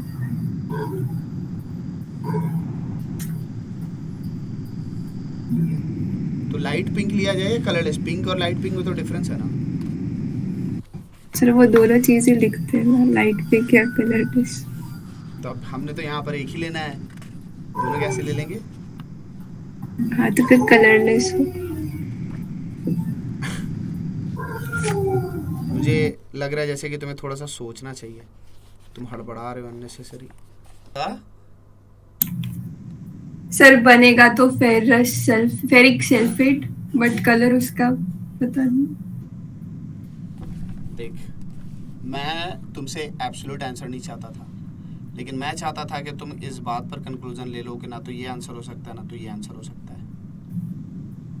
फिर मैं आगे भी तुमको रिमूव करना सिखाता हूँ। बट सी, अगर ये बी है क्या, MnO4 माइनस है, यस सर। एसिडिक मीडियम में ये परमैग्नेट टाइट्रेशन है, करेक्ट। हमें पता है पिंक या लाइट पिंक बोलते हैं, सॉरी लाइट पिंक या कलरलेस बोलते हैं, राइट? आप ही बोल रहे हो, है ना? यस। ये तो बहुत हल्का पिंक होता है। Fe2SO4 का कलर डोमिनेट करेगा। ऑब्वियसली अगर दोनों चीजें मिक्स्ड हैं तो फिर हम इसका कलर नहीं ले सकते, इसी का कलर आंसर होगा। अब मोस्ट ऑफ द टाइम जब आयरन +2 स्टेट में होता है तब वो light green, dirty green, greenish colour achieve करता है, समझे? तो इसीलिए ये आंसर नहीं हो सकता। Correct answer is yellow. और मोस्टली FeCl3, Fe+3 वगैरह येलो ही होते हैं। आप भूल गए कि K3FeCN6, K4FeCN6 वगैरह येलो ही होते हैं, फेरिसाइनाइड्स वगैरह। भूल गया का मतलब ठीक है, नहीं देखा ही नहीं होगा, समझ रहे? अब देखिए, जितने क्वेश्चन में कलर्स आते हैं ना, आप उस पर रहिए।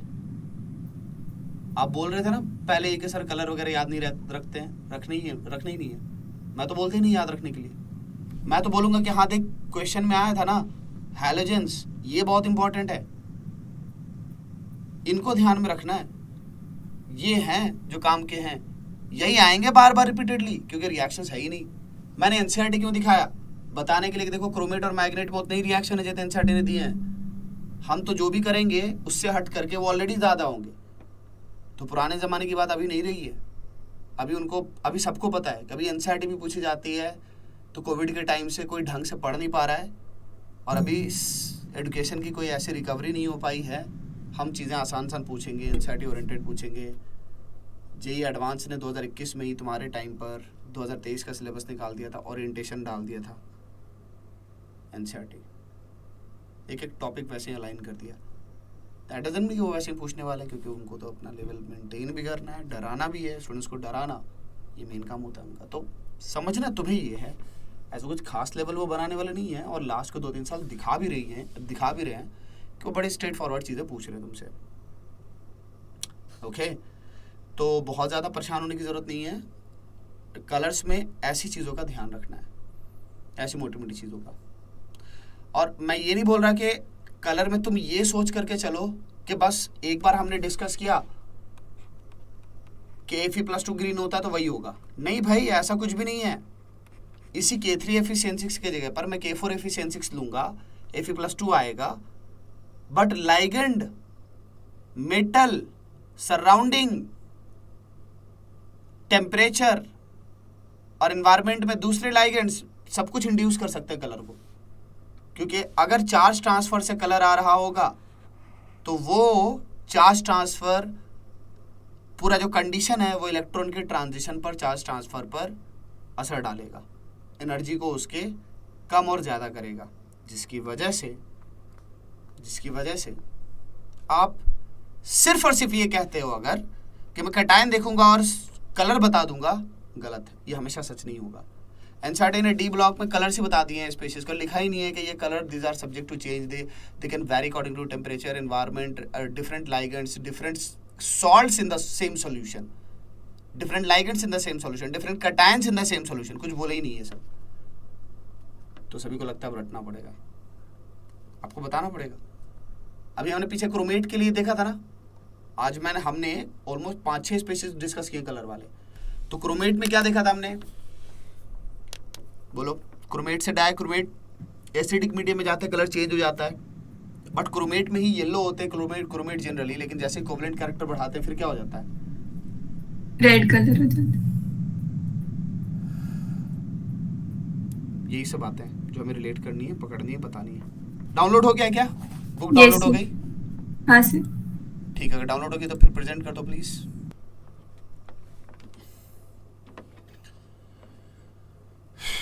हाँ, हेलो, पैराग्राफ 6 क्वेश्चन नंबर 3 करोगे बदमाशी? मुझे लगा पैसेज 3 पे जाना। बेशरम। चलो करो, आराम से अच्छे से सोचो। यहाँ पर टाइमर है कि नहीं है?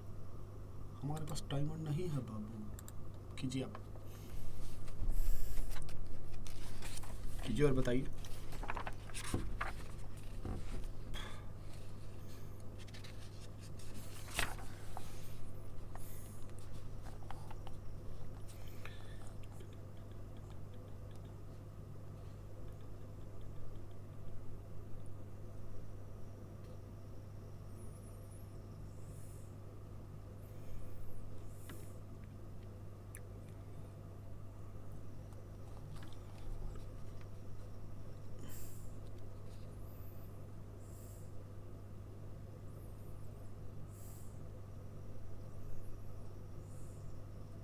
बताओ।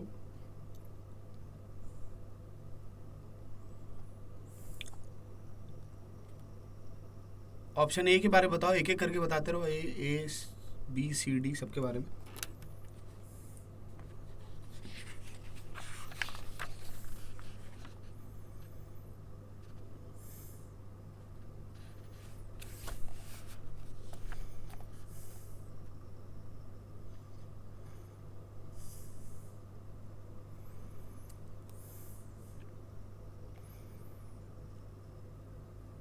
हर्षदा उसको थोड़ा सा ऊपर लेके जा, स्क्रॉल कर। हाँ बस।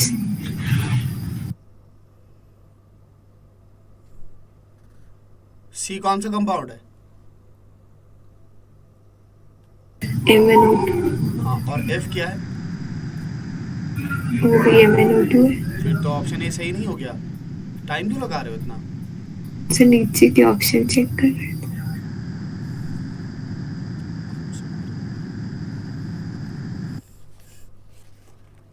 पहला ऑप्शन अगर सही है और फिर भी टाइम लग रहा है तो गलत बात है, सिंगल करेक्ट में। अगर ये सही है तो भी गलत है। C option, compound B form similar compound E with hot and conc H2SO4। Compound B क्या है?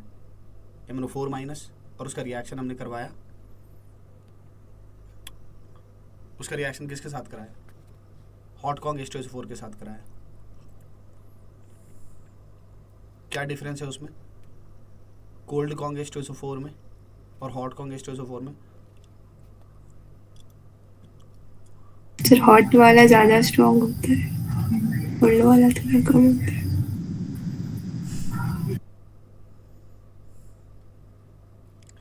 वो पूछ रहा है कि कंपाउंड ई बनेगा कि नहीं, कोल्ड कॉन्ग और हॉट कॉन्ग के साथ। अगर ऑप्शन ए आ गया तब तो इतना समझ में आ ही चुका है कि हाँ फिर जो है वो सी तो नहीं आएगा। पता चले गया तो, बट स्टिल अपनी तरफ से कुछ बताओ जो भी तुम्हें लगता है। हॉट कॉन्क होगा तो क्या हो जाएगा, क्या फ़र्क पड़ जाएगा उससे?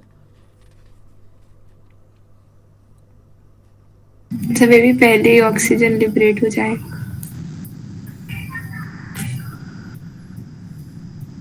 कुछ और?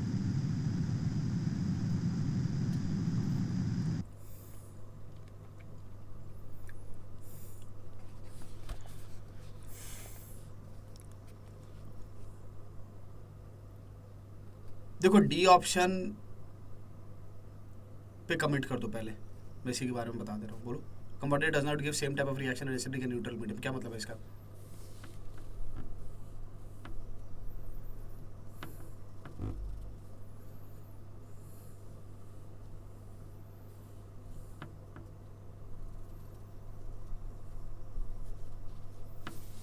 कंपाउंड ए है कौन सा compound? MnO4 2-. Does not give same type of reaction in acidic and neutral medium. देखो ये सी और डी ऑप्शन ना बहुत लैंग्वेज का गेम है, बहुत बड़ा। अच्छे से समझना, किसी न्यूट्रल मीडियम की हकीकत क्या होती है। कोई भी न्यूट्रल मीडियम कभी न्यूट्रल होता ही नहीं है, ये हकीकत है उसकी। जनरली स्टूडेंट जो ये सोचते हैं ना कि जो न्यूट्रल मीडियम होता है वो न्यूट्रल होता है, pH 7 होगा। कहने को थियोरेटिकली pH 7 आप बोल सकते हैं, प्रैक्टिकली वो pH 7 नहीं होता है। प्रैक्टिकली क्या होता है? मोस्टली pH क्लोज टू 7 होता है। सुना आपने? तो स्लाइटली एसिडिक या slightly basic, that is the reality. कि अगर कभी भी न्यूट्रल बोल रहे होते हैं ना तो वो स्लाइटली एसिडिक या स्लाइटली बेसिक होता है। This is what is practically achievable, और जो मिलता है हमें स्लाइटली एसिडिक या स्लाइटली बेसिक, इसे ही न्यूट्रल मीडियम बोल दिया जाता है। समझे कि इस pH के अराउंड 25 डिग्री सेल्सियस pH 7 के अराउंड ऐसा कुछ हो रहा होता है। जब कहते हैं ना कि ये स्पेसिस न्यूट्रल मीडियम में कन्वर्ट हो जाएगा MnO2 में, तो उसका बेसिकली मीनिंग यही होता है कि MnO4 माइनस अगर बेसिक न्यूट्रल मीडियम में कन्वर्ट हो रहा है MnO2 में, तो बेसिकली वो स्लाइटली एसिडिक या स्लाइटली बेसिक में एग्जिस्ट करता है वो स्पेसिस। कोई बहुत बड़ा डिफरेंस अगर ला दोगे तो एग्जिस्ट नहीं करेगा। आई बात समझ? यस अरे तो मैं स्क्रीन नहीं रिप्रेजेंट कर रहा हूँ ना, मैं लिखे चला जा रहा हूँ। Yes sir. हाँ, तो स्लाइटली एसिडिक या slightly basic, okay, neutral medium. अब मुझे क्वेश्चन दिखाना, एक सेकंड। क्वेश्चन ने बोला है कंपाउंड, ऑप्शन सी बोल रहा है compound B form similar compound E with hot and conc H2SO4। तो पहले जो वो लाइन यूज़ की है ना उसने, देखो थर्ड लाइन जो यूज़ की थी ना, बुक पे चलो, थर्ड पॉइंट की बातचीत हम कर रहे हैं कि with cold conc H2SO4 compound B gives E which being explosive decomposes to yield Fn oxygen, right? Yes अब मैंने आपको क्या बताया था कि ऐसा तो देगा नहीं है, आप किसी से रिएक्शन करवाते हो तब देगा। हाई बात समझ? यस हाँ, जब आप हॉट कॉन्क H2SO4 डालते हैं ना तो फटाफट सारा काम खत्म हो जाता है। फटाफट सारा काम खत्म हो जाता है, रिएक्शन फटाफट ऑक्सीजन रिलीज कर देता है। Mn2O7 तभी तक सरवाइव करेगा जब तक कि आपने टेम्परेचर नहीं बढ़ाया, फ्रिक्शन नहीं बढ़ाया, किसी ऑर्गेनिक कंपाउंड से रिएक्ट नहीं करवाया। तो जानबूझ करके वहां ऊपर कॉमा डाला गया है, which being explosive decomposes to yield Fn oxygen. Language में एरर है सीधा सीधा, आपने किसी से रिएक्शन नहीं दिया। यस ये गलत तरीका है पूछने का, सीधा सीधा। बट चूंकि थर्ड ऑप्शन में पहला ही ऑप्शन स्ट्रांगली सही है, आगे कुछ देखना ही नहीं था। आगे उन्होंने सी ऑप्शन में गलती डाली हुई है, जो बोलने का तरीका है वो इसलिए गलत हो गया क्योंकि क्वेश्चन में ही गलत लिखा हुआ है। ऐसे थोड़ी ना लिखना है, विच बीइंग एक्सप्लोसिव डिकम्पोजिट, ऐसे रखे रखे टूट गया, ऐसे नहीं रखे रखे टूटता है, समझे? इवन हो सकता है कि Mn2O7 जब आपने जिस मोमेंट पर ना कॉन्क H2SO4 आप डालते हो KMnO4 पर, कुछ ही समय बाद, कुछ ही सेकंड बाद ये ग्रीन में कन्वर्ट हो जाता है, जो इंडिकेशन है कि अब आपका KMnO4 Mn2O7 में कन्वर्ट हो चुका है। अब बस उसको एक बार छू के देखो ना, बताएगा वो कि क्या है। तो आपने कोल्ड कॉक MnO4 डाला और वो कन्वर्ट हो जाता है कुछ सेकंड बाद Mn2O7 में, जो मैकेनिज्म पीछे बताया था उसके उसके साथ साथ उसकी वजह से।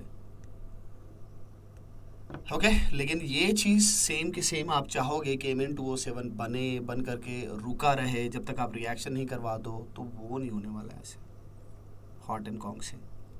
तो यहाँ तक सब कुछ सही है। ये बोलना कि नहीं यार सेम टाइप का कंपाउंड ना बोले तो अच्छा है। एक जगह Mn2O7 बनेगा, ज़्यादा समय के लिए सर्वाइव करेगा, और एक जगह क्या होगा Mn2O7 सर्वाइव ही नहीं करेगा। इस हिसाब से ये क्या चीज़ हो गई, सही हो गया, ऑप्शन सही हो गया। लेकिन लैंग्वेज जो है वो क्लैरिटी नहीं देता है। हम तो एक्सपीरियंस के बेसिस पे निकाल लेते हैं ना, लेकिन वो तो गलत बात है। एक्सपीरियंस के बेसिस पर निकालना तो ठीक है, सही है। किसी का नाम सत्य प्रकाश अवस्थी था और उसका नाम मोहल्ले वालों ने, एक सेकंड ईमेल आई हुई है,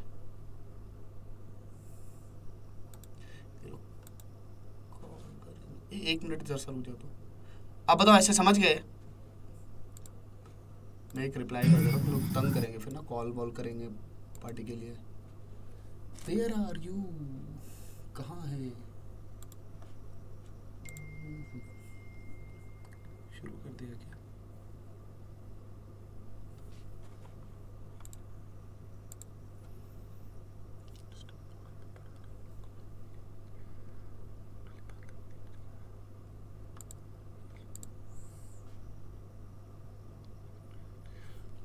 ठीक है, चलो बताओ क्या बातें कर रहे थे हम? Mn2O7 और कंसंट्रेटेड में रैपिडली डिकम शेयर नहीं हो रही उसमें नहीं, आपकी नहीं होती। ठीक है ठीक है ठीक है। अच्छा मैं बोल रहा था कि हाँ मतलब दोनों में डिफरेंट होगा, जो लैंग्वेज है उसमें एरर है और इनको इस तरह से लिखना नहीं चाहिए, बट पहला ऑप्शन सही दे करके ये कुछ भी पाप कर रहे होते हैं, तो वो सब चलते रहता है। एक्सपीरियंस के बेसिस पे आपको समझते जाना है। अच्छा डी ऑप्शन में क्या, compound A does not give same type of reaction in acidic and neutral medium. Compound A क्या था, ग्रीन ना, MnO4 does not give same type of reaction acidic and neutral medium. इसको मैं समझा रहा था कि यार MnO4 के हिसाब से सोच करके देखो, H2SO4 डाला गया तो वो डिस्प्रोपोर्शनेट कर गया। सर स्क्रीन नहीं मैं यही की बात कर रहा हूँ, तुम यही देखो ना, डी ऑप्शन देखो ना। यस डी ऑप्शन में क्या बोला है, compound A does not give same type of reaction acidic and neutral medium, ठीक है। तो कंपाउंड ए था क्या, वही MnO4 यस वो एसिडिक मीडियम में डिस्प्रोपोर्शनेट कर रहा है। क्या वो न्यूट्रल मीडियम में डिस्प्रोपोर्शनेट नहीं कर सकता है?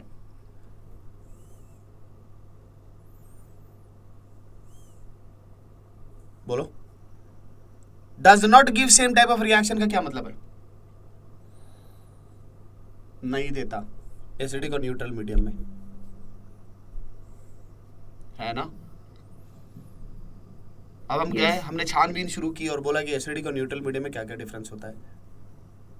मैंने तुमको यहीं पर इंडिकेट कराया कि देखो न्यूट्रल मीडियम हमेशा पूरी तरह से न्यूट्रल नहीं होता है, वो स्लाइटली एसिडिक होगा।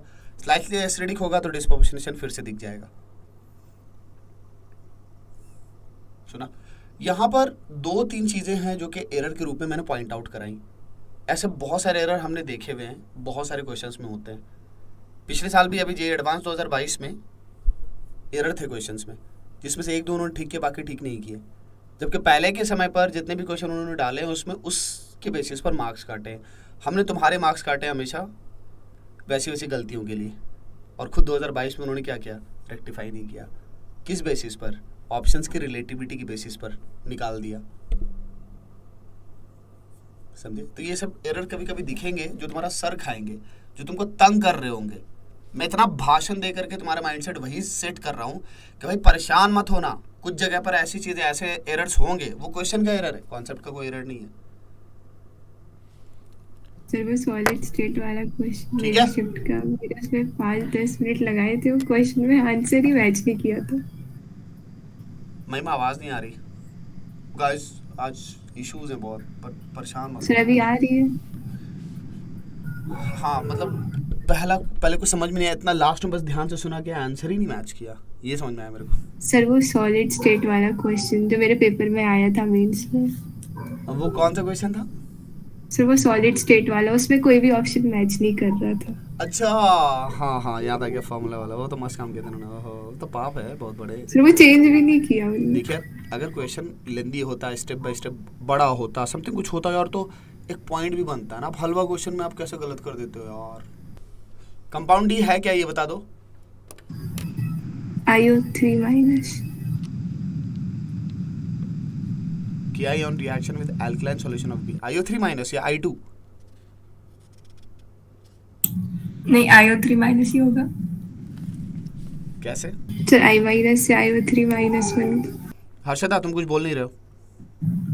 सर वो पावरफुल ऑक्सीडाइजिंग एजेंट है तो IO3 माइनस ही बनेगा। एक काम करो, वो ओपन करो, एनसीईआरटी वाला पार्ट जल्दी से ओपन करो। तो डीएनए ब्लॉक यहीं पे ओपन है ना, बस जाओ। किसने ओपन किया था पहले?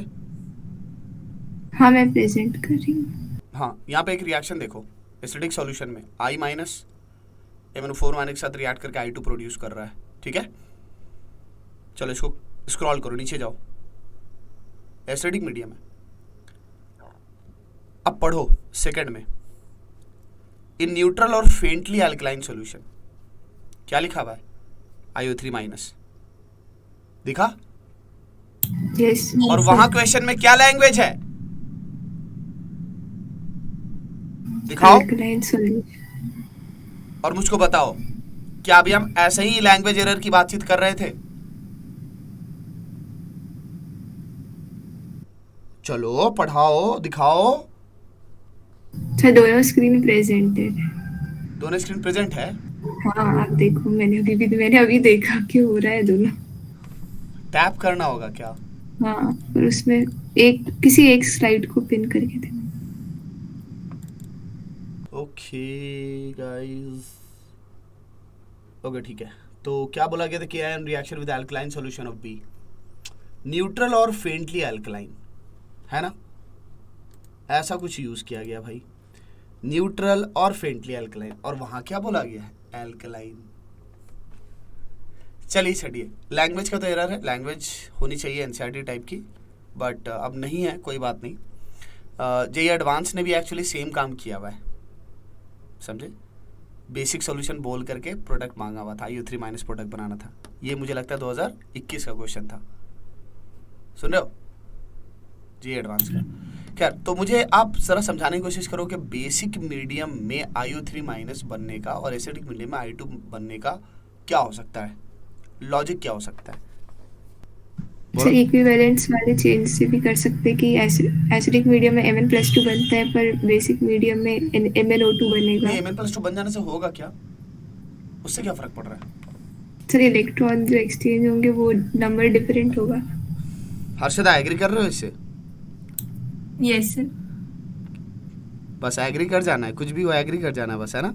सर मतलब चेंज इन मतलब इन फैक्टर तो दोनों में डिफरेंस आएगा तो फिर वो एन फैक्टर के अकॉर्डिंग ठीक है ठीक है अकोमोडेट करने के लिए। एग्जैक्टली। चलिए अब बंद कर लीजिए। हर बार हम जब भी सेशन ख़त्म कर रहे होंगे एंड में जा कर के ये सब प्रैक्टिस करनी है। तो आपके लिए पहले आपके सामने है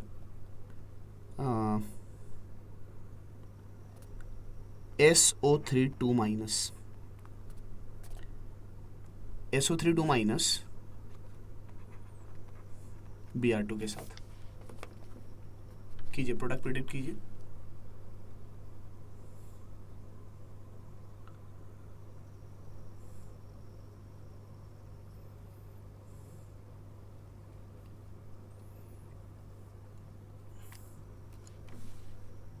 नहीं हो रहा? देखिए, Br2 से Br माइनस बनाना सबसे इजी काम है, किसी भी हैलोजन के लिए इलेक्ट्रॉन गेन करना सबसे आसान काम होता है। यहाँ जो स्पेशीज रखा हुआ है ना, उसके अंदर एक टेंडेंसी भी है, वो +6 में जा भी सकता है, क्योंकि इससे ज़्यादा स्टेबल आयन आपने प्री केमिस्ट्री में एक्सपीरियंस किया हुआ है कि यही होता है। एनी टाइम आप सल्फाइड को किसी अच्छे माइल्ड ऑक्सीडाइजर से भी रिएक्ट कराएंगे तो वो सल्फेट में कन्वर्ट हो जाता है।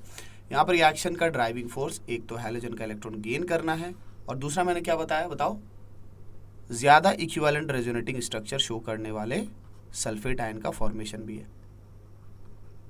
ठीक है? Yes yes. हाँ, तो प्रिडिक्शन क्यों मुश्किल था? क्योंकि अभी एक्सपीरियंस कम है, ऑब्वियसली मैं ही मानूंगा। रिवीजन करते रहना, नहीं तो ना ऐसे ही चीज़ें जो है फिर डिसहर्टन करेंगी। अगर आपने ये कम करोगे ना तो आपको तो दुख पहुंचेगा ही, मुझे भी बहुत पहुंचेगा। अब हम आपने कॉन्ग H2SO4 पे बहुत काम किया, तो अब हम क्या करते हैं कि कॉन्ग H2SO4 का ही रिएक्शन करा देते हैं ऊपर जो स्पेशल रखे हुए उन्हीं से। तो कॉन्ग H2SO4 को ही सल्फाइड से रिएक्ट करा दे रहे हैं। अब आपने प्रिडिक्ट करना है क्या क्या बन सकता है। बचपन से आप एक रिएक्शन पढ़ते आए हैं, कार्बोनेट प्लस एसिड क्या बनाता बताइए? बोलिए कोई भी अच्छा एसिड जिसका के पीके वैल्यू लेस देन 6.3 होता है। तो जनरली हमें तो पता है ना कॉन्ग H2SO4 पीके नेगेटिव है, HCl बहुत ज़्यादा नेगेटिव है, राइट? तो अगर Yes. मैं इनऑर्गेनिक में डिस्कशन कर रहा हूँ तो सारे स्ट्रॉन्ग ही एसिड होते हैं मोस्टली जो हम डिस्कशन कर रहे होते हैं। तो श्योर शॉट है कि CO2 बाहर निकलेगा। ये तो ऑर्गेनिक में भी आपने पढ़ा है ना, कार्बोनेट बाय कार्बोनेट वाला, Yes. एफरवेसेंस वाला, Yes. है ना? तो अब जब हम कार्बोनेट की बात कर रहे हैं तो वो एसिड में जा करके पहले एसिडिक मीडियम में जा करके बाइकार्बोनेट तो बनेगा ना, और फिर फर्दर बाइकार्बोनेट का टेस्ट अपने आप हो जाएगा ना, बोलो ना। Yes sir. तो आप पहुंच गए ना यहाँ पर। ठीक वैसे ही सल्फाइड भी हरकतें करता है और SO2 रिलीज करता है। एनी टाइम आप उसको एसिडिफाई कीजिए। क्या आपके मन में ये चल रहा था कि ये ऑक्सीडाइज हो जाएगा? अगर ऐसा चल रहा था तो देखिए आप कितना बड़ा वाला पाप करने वाले थे। आप सल्फाइड को ऑक्सीडाइज करके सल्फेट बनाने वाले थे, बना लीजिए, वो तो पहले से। नया क्या बना फिर? ऐसी सिचुएशन में खुद ही समझ जाया कीजिए, अरे कुछ नया तो बन ही नहीं रहा है। ऐसा नहीं है कि मैं कोई ऐसा रिएक्शन नहीं देने वाला जिसमें कुछ होगा ही नहीं, ऐसा नहीं है। होगा कि ऐसी कंडीशन बनेगी कि मैंने ऐसी ऐसी चीजें मिक्स की होंगी जिससे कुछ हो ही नहीं रहा होगा, लेकिन यहां नहीं है भाई। Carbonate SCO3 -। सुनना, ये हमारे सॉल्ट के सबसे बेसिक फंड हैं। जैसे कार्बोनेट और बाइकार्बोनेट बिहेव करता है वैसे सल्फाइड एंड बाइसल्फाइड बिहेव करते हैं। सुना? Yes sir. Almost same type of behaviour, almost same type of behaviour. कल अल्लाह स्कूल वगैरह नहीं है ना? हाँ सर, नहीं है। कल प्यार से अच्छे से नोट्स ओपन करके आइडियाज देंगे कि सॉल्ट एनालिसिस के कैसे कैसे पोर्शन कैसे कैसे करने हैं। बेसिकली हम जैसे कर रहे हैं हम वैसे ही कर रहे होंगे, बट थोड़ा सा मैं नोट्स पढ़ने के लिए आपको थोड़ा सा दूंगा, क्योंकि अगर मैं वो नहीं करूंगा तो रिलेट आप कितना कर रहे हो या आप अपने एफर्ट कितना डाल रहे हो कुछ पता नहीं चलेगा। ठीक है, तो वो कल करने वाले हैं। और कल रिएक्शन करने वाले हैं, टेस्ट एक छोटा लेने वाले हैं आपका, ऑलमोस्ट ऐसे ही 15 मिनट्स 15 क्वेश्चन वाला, इसी तरह का, क्योंकि हमने मोटी मोटी चीज़ें रिएक्शन बेस्ड काफ़ी पढ़ लिए। तो स्विच करते हैं। आपने देखा कि अभी आप जा कर के क्वेश्चन बनाना स्टार्ट किया तो क्वेश्चन अच्छे अच्छे क्वेश्चन है, बट वो भी बनेंगे। आपको स्टेप समझ में आ रहे थे कि वो स्टेप्स पे कैसे फंसाने की कोशिश कर रहे हैं। वही सेम चीज़ होती है उसमें, स्टेप्स में जा कर के हाइब्रिडाइजेशन वगैरह, स्ट्रक्चर वगैरह सब जज करने की कोशिश करते हैं। क्या तो almost same type of behaviour ये स्पेशीज दिखाते हैं, केयर करना है। ओके, ऊपर में SO3 वाला तो दे दिया हमने। अब ज़रा देखिएगा इस रिएक्शन को, देखिए NO2-, कल इस पर डिस्कशन मैंने किया हुआ है, एंड देन कॉन्ग H2SO4। अब क्या होगा, प्रोडक्ट क्या बन सकता है, सोचिए और बताइए। तो बहुत मज़ेदार, देखिए कॉन्ग H2SO4 NO2- को ऑक्सीडाइज कर सकता है और NO3- में भेज सकता है, समझे? कॉन्ग H2SO4 HNO3 को ब्रेक भी कर सकता है। ये एक्चुअली बेसिकली HNO3 हो गया ना, सुन रहे हो? Yes sir. हाँ, यस। देखना, इतना one of my favourite reaction में से, मतलब सीखने को इतना कुछ है ना, इतनी मज़ेदार चीज़ें मिक्सचर में हो रही होती हैं कि उफ, मज़ा ही आ जाता है। अब ये HNO3 भी है, तो याद करो ऑर्गेनिक रिएक्शन, ऑर्गेनिक के मैकेनिज्म से हमने जब जब H2SO4 और HNO3 को मिक्स किया है, कौन सा इलेक्ट्रोफाइल जनरेट हुआ है? NO2+, ये नाइट्रेटिक मिक्सचर होता है ना, यस अटैक करता है ये ऑर्गेनिक में। याद आ रहा होगा वो एनिलीन वाला रिएक्शन, एनिलीन आयन बनने वाला, काफ़ी बार पूछा गया है जी मेंस में भी। तो H2SO4 और HNO3 ये NO2 प्लस प्रोड्यूस करते हैं। बट अभी जो आपका मिक्सचर है उसमें पहले से देख रहे हैं नेगेटिव चार्ज भी प्रेजेंट है, करेक्ट। तो आप अगर यहाँ से H प्लस के अटैक से इसको ब्रेक भी कर देंगे और H2 निकाल भी देंगे और NO2 प्लस निकाल भी देंगे, तब भी पर ये NO2 प्लस के रूप में रहेगा ही नहीं। बताइए क्यों? क्योंकि मिक्सचर में NO2 माइनस है और NO2 माइनस और NO2 प्लस मिल करके बेसिकली क्या बना रहे होंगे? NO2। दिखा? अरे बोलो ना। यस यस हाँ, यानी कि N2O4, बट N2O4 बनने के लिए थोड़ा कोल्ड कंडीशन चाहिए जो कि मिल नहीं रहा है यहाँ पर, ठीक है। अब और मज़ेदार चीज़ देखो, मज़ेदार चीज़ में कि HNO3 जो बना है, इस HNO3 के बारे में, इस HNO3 को देखो, अगर कॉन्क H2SO4 ने इसको डिहाइड्रेट कर दिया तो ये क्या बनाएगा? N2O5। दिख रहा है? यस जब ये खुद टूटेगा तब क्या बनाएगा? NO2 और नेसेंट ऑक्सीजन। यस है ना सही? यस पूरे मिक्सचर में नाइट्रिक ऑक्साइड बनने के क्या चांसेस है? और हर चीज के ना तुम टेंडेंसी भी कैच कर सकते हो। अब जैसे देखो, इसी सी टेंडेंसी जरा चेक करो, H2SO4 और HNO3। देखो NO2 माइनस ज्यादा था मिक्सचर में, NO3 माइनस समय के साथ बनेगा, समय के साथ जब बनेगा तो ये भी जनरेट होगा, और जब ये जनरेट होगा तो हमें ये ज्यादा मिलने लगेगा।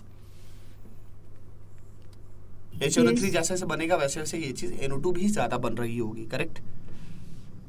लेकिन जो डिहाइड्रेशन वाला जो प्रोसीजर है उससे NO2 का बनना, जरा सोच करके देखो, इस प्रोसेस का अगर मैं काइनेटिक्स बोलता हूँ रेट है R1 और इस प्रोसेस का रेट है R2। आप जरा सोचो तो R1 और R2 में कौन ज्यादा इजी है, कौन ज्यादा इजीली अचीव हो सकता है? सर बोलो।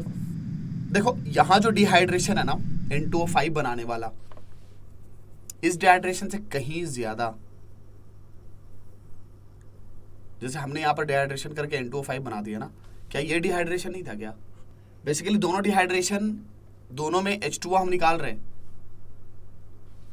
दोनों में हम H2O निकाल रहे हैं, है ना। लेकिन Yes. आप देख रहे होगे कि इस वाले में और इस वाले डिहाइड्रेशन में डिफरेंस है। ये वो डिहाइड्रेशन है जो यूजुअली हम देखते आए हैं, जिसमें H2O कंडेंस होकर बाहर निकलता है, आयन नहीं आते। लेकिन ये डिहाइड्रेशन ऐसा है जो आयनिक है, जो NO2 प्लस रिलीज कर रहा है। समझे? हो रहे होंगे दोनों, बट इसका होना ज्यादा आसान है। इसका होना क्यों ज्यादा आसान है? क्योंकि HNO3 प्रेजेंट है ना मिक्सचर में, OH के H प्लस पे अटैक ज़्यादा आसान है। आप यहाँ पर क्या करना चाह रहे हैं? इस वाले केस में, इस वाले केस में H2O बाहर निकालना चाह रहे हैं, H2O बाहर निकालना चाह रहे हैं, और किसके थ्रू? सिर्फ और सिर्फ H प्लस के थ्रू, राइट। तो भाई अब H प्लस तुम अप्लाई कर रहे हो तो H प्लस अपने बिहेवियर के हिसाब से OH पे जाकर के डिहाइड्रेशन करना ज़्यादा पसंद करेगा ना, कि यहाँ से H2O ऐसे ही निकालना। तो इसीलिए इसकी टेंडेंसी कम काफ़ी। नहीं समझे? नहीं समझे, फिर से बता रहा हूँ। देखो यहाँ पर तुमको मैकेनिज्म दिखाएगा, H प्लस जाएगा, H प्लस के पास करने को कुछ है चीज़ें, सिचुएशन जो बिल्कुल लॉजिकल है, और वो किसको पसंद आएंगी? H प्लस को, कि हाँ ये तो ठीक है, अच्छी बात है, मेरे को मिल रहा है, मैं जाता हूँ फिर H2O निकाल देता हूँ। यहाँ कौन से मैकेनिज्म आए बाबू? यहाँ कौन सा मैकेनिज्म था? यहाँ तो तुम मतलब H प्लस डाल रहे हो और फिर तुम बोल भी रहे हो कि कोई आयन भी नहीं बना। तो एक आयन के प्रेजेंस में एक नॉन आयनिक मैकेनिज्म हमेशा लेस फेवरेबल होगा। आयन स्ट्रांगली काम करना चाह रहा है, उसका अमाउंट ज्यादा है, तो हमने क्या डिस्कस किया था कि जो एक्सेस होता है उसके हिसाब से चीजें होती है। कहाँ होने दे रहे हो तुम? तो अपने आप इस प्रोसेस की टेंडेंसी कम, इस प्रोसेस से बनने वाले NO2 का अमाउंट कम। आई बात समझ? Yes exactly. तो ऐसे ही सोचना है, इसी तरह से सोचना है भाई कि कौन सा प्रोसेस हो सकता है, नहीं हो सकता, ये सब सारी चीजें भी हम रिलेट कर सकते हैं। अब मैं बोल रहा था कि NO बनाने का तरीका सोच करके बताओ मुझको। तो आप पहले स्टेप में HNO3 बना रहे हो, वो आपने किससे बनाया बताना जरा, किससे बनाया था? NO2 माइनस से, राइट? NO2 माइनस के साथ क्या लगाया था? concentrated H2SO। ठीक है, तो उस NO2 माइनस को आपने ऑक्सीडाइज कर दिया यस यस और क्या बना दिया? वो मिक्सचर के NO2 प्लस के साथ रिएक्ट करेगा। किया था डिस्कस? यस और उसे क्या बन जाएगा? 2NO2। यस 2NO2 मतलब N2O4। अच्छा, तो NO3 और NO मिल करके क्या बनाते हैं बताओ? into N2O4। ये ऐसा क्या हो अजीब सी बात सकता है? है, ये क्या ऐसा अजीब सी हो बात है? सकता है, लाइक मीन्स हमने NO2 लिया तो वो सिमेट्रिकल टाइप्स कुछ होता है, तो क्या ऐसे सारे रिएक्शन हो सकते हैं कि हम NO3 और NO ले तो N2O4 बन एग्जैक्टली, जाएगा। ऐसा हीटिंग में भी दिखाई देता है। और नाइट्रोजन के केसेस में ये सब चीजें ज्यादा दिख रही होती हैं। रीजन बीइंग कि आप अनायन भी बनते हुए देखते हैं, वो इलेक्ट्रोफाइल भी बना लेता है और वो रेडिकल भी बना लेता है। वो दोनों चीजें कर रहा होता है, चूंकि उसके अंदर वो नेचर ही है रेडिकल वाला, जो उसको डिस्प्रोपोर्शनेशन के लिए हमेशा क्या करता है, हमेशा तैयार रखता है। डिस्प्रोपोर्शनेशन का उल्टा कॉम्प्रोपोर्शनेशन। चूंकि आप रेडिकल बना रहे हैं ना, रेडिकल वाले हर केस में दोनों चीजें बनने के चांसेस है। तो इनफैक्ट मैं ये बताना चाह रहा हूँ कि इस मिक्सचर में NO2 रेडिकल भी, NO2 माइनस भी, NO2 प्लस भी है। और जब इतनी खिचड़ी पकी हुई है ना, तो अल्टरनेट पाथ भी फॉलो होते हैं। और ये चीजें हमने नाइट्रिक एसिड के फॉर्मेशन में NCERT में ही देखी हुई है, और ये चीज हमने एनवायरमेंटल केमिस्ट्री में भी रिपीटेडली देखी हुई है। यस सुना? जितने हाइड्रोकार्बन एमिशंस हैं, नाइट्रोजन के ऑक्साइड बार बार अपना रूप बदल रहे होते हैं। NO2 से NO, N2O3, ये सब मिक्स होकर के बनते रहते हैं। ये समझ रहे? तो अल्टरनेट रास्ता क्यों नहीं है NO बनने का? एकदम बिंदास है। आप यहीं से प्लस माइनस कर सकते हैं कि यार H प्लस तो यहाँ पर था ही, NO2 माइनस NO3 माइनस में कन्वर्ट हो रहा है। लेकिन हमें ये भी पता है कि पैरेलली उस मिक्सचर में NO2 वगैरह भी प्रेजेंट है। वो ये मिक्सचर ही ऑक्सीडाइजिंग है। ये मिक्सचर क्या ऑक्सीडाइजिंग नहीं है क्या? अरे पूरा मिक्सचर ही ऑक्सीडाइजिंग है। मैं यहाँ पर कोई ऑर्गेनिक कंपाउंड रखूं, वो नाइट्रेट हो जाएगा। ऑक्सीजन भरा पड़ा हुआ है, ऑक्सीडाइज भी हो जाएगा, वो नाइट्रेट भी हो जाएगा वो। तो किसी भी मिक्सचर में जब इतनी खिचड़ी पक रही होती है, अल्टरनेट रास्ता NO बनने का होता ही होता है एनी टाइम। आपने NO2 माइनस लिया हुआ था, एक दूसरा NO2 था जिसने ऑक्सीजन इसको दे दिया, हो गया NO बन गया, खत्म। आई बात समझ? है प्रेजेंट वो? Yes heavy heavy heavy heavy heavy. ये नाइट्रोजन वाला बहुत इंपॉर्टेंट था, इसको प्रॉपरली रिवाइज करना, ठीक है? और मैंने लिंक कहाँ से बनाया? मैंने बोला नाइट्रिक एसिड के प्रिपरेशन में सेम चीज़ हम देखते हैं, तो इसीलिए यहाँ पर हल्का सा एक होमवर्क डाल रहा हूँ, नाइट्रिक एसिड प्रेप देखना है NCERT से, ठीक है? और एक और चीज़ दिखा रहा हूँ, बोल रहा हूँ कि एनवायरमेंटल केमिस्ट्री का ये पार्ट देखना, बट देखो टाइम लिमिट में डाल दे रहा हूँ, 2 से 3 मिनट यहाँ है, 1 से 2 मिनट इसको देखना है। बस जाना और जाकर के एक रीडिंग डाल लेना। मैं ज़्यादा बोल ही नहीं रहा, सिर्फ एक रीडिंग कर लोगे ना, नहीं पढ़ना उसको रिपीटेडली, ठीक है? मैं ही पूछूंगा ना बार बार, इतने बार ये सारी चीज़ें अपने आप आगे। हर वो चीज़ जो तुम पढ़ रहे हो ना, मुझे लगता है कम से कम तुम्हारे जितने दिन हम डिस्कशन कर रहे होंगे सॉल्ट का, ये 10 बार से ज़्यादा रिपीट होगा मिनिमम। चाहे मैं पूछ रहा हूँ, चाहे क्वेश्चन सॉल्विंग कर रहे होंगे, बहुत बार रिपीट होता है। मैंने ऐसे ही सीक्वेंस बनाए हुए हैं कि वो रिपीट ही होगा इतनी बार कि अपने आप दिल दिमाग में बैठ जाएगा। कभी कभी चीज़ें टफ लगेंगी, अब वो होते रहेगा। रैपिडली रिवाइज करके छोड़ देना, ठीक है? और उसी हिसाब से बीच में जब गैप मिले ना, तो जैसे मान लो कि कल पढ़ रहे हैं, परसों मैक्सिमम चांस है कि गैप मिलेगा, फिर संडे को, ठीक है। फिर जिस दिन पैक्ड रहेगा सेशन, जैसे कि अगले हफ्ते का मैं बैठ करके बनाऊंगा सैटरडे को, या हो सकता है कल ही बना दूं अगर मुझको लगता है कि प्लान क्लियर है तो, अपने यूट्यूब वाले पार्ट का अगले हफ्ते का। तो ठीक है, तुम भी सेट हो कि अच्छा ये चीज़ रिवाइज करनी है। मैं और फिक्स भी कर सकता हूँ कि अच्छा इस दिन ये चीज़ रिवाइज कर लेना, ऐसे रिवाइज कर लेना, ऐसे रिवाइज कर लेना। तो यहाँ पर तुम कर लेना इस पार्ट को। इसे देखो, सल्फाइड का एक और रिएक्शन दिखा रहे हैं तुम्हारे सामने।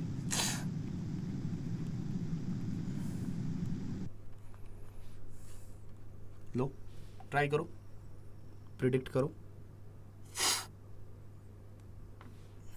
NO2 माइनस तुमको दिया है ना, और ऊपर में मैंने Br2 दिया था, तो मैं क्रॉस क्रॉस खेल रहा हूँ, ठीक। मैंने अभी ऊपर में एक डिस्प्रोपोर्शनेशन आपको बोला, मैंने ना उसको लिखा नहीं है, मैं लिख दूँ? बोलो तो कौन सा डिस्प्रोपोर्शनेशन मैं बोल रहा था? NO2 का, राइट। इसे हम HNO2 के रूप में भी दिखा सकते हैं, इनफैक्ट दिखाते ही हैं, दिख ही जाएगा, तुम ये बुक्स पढ़ो। यस।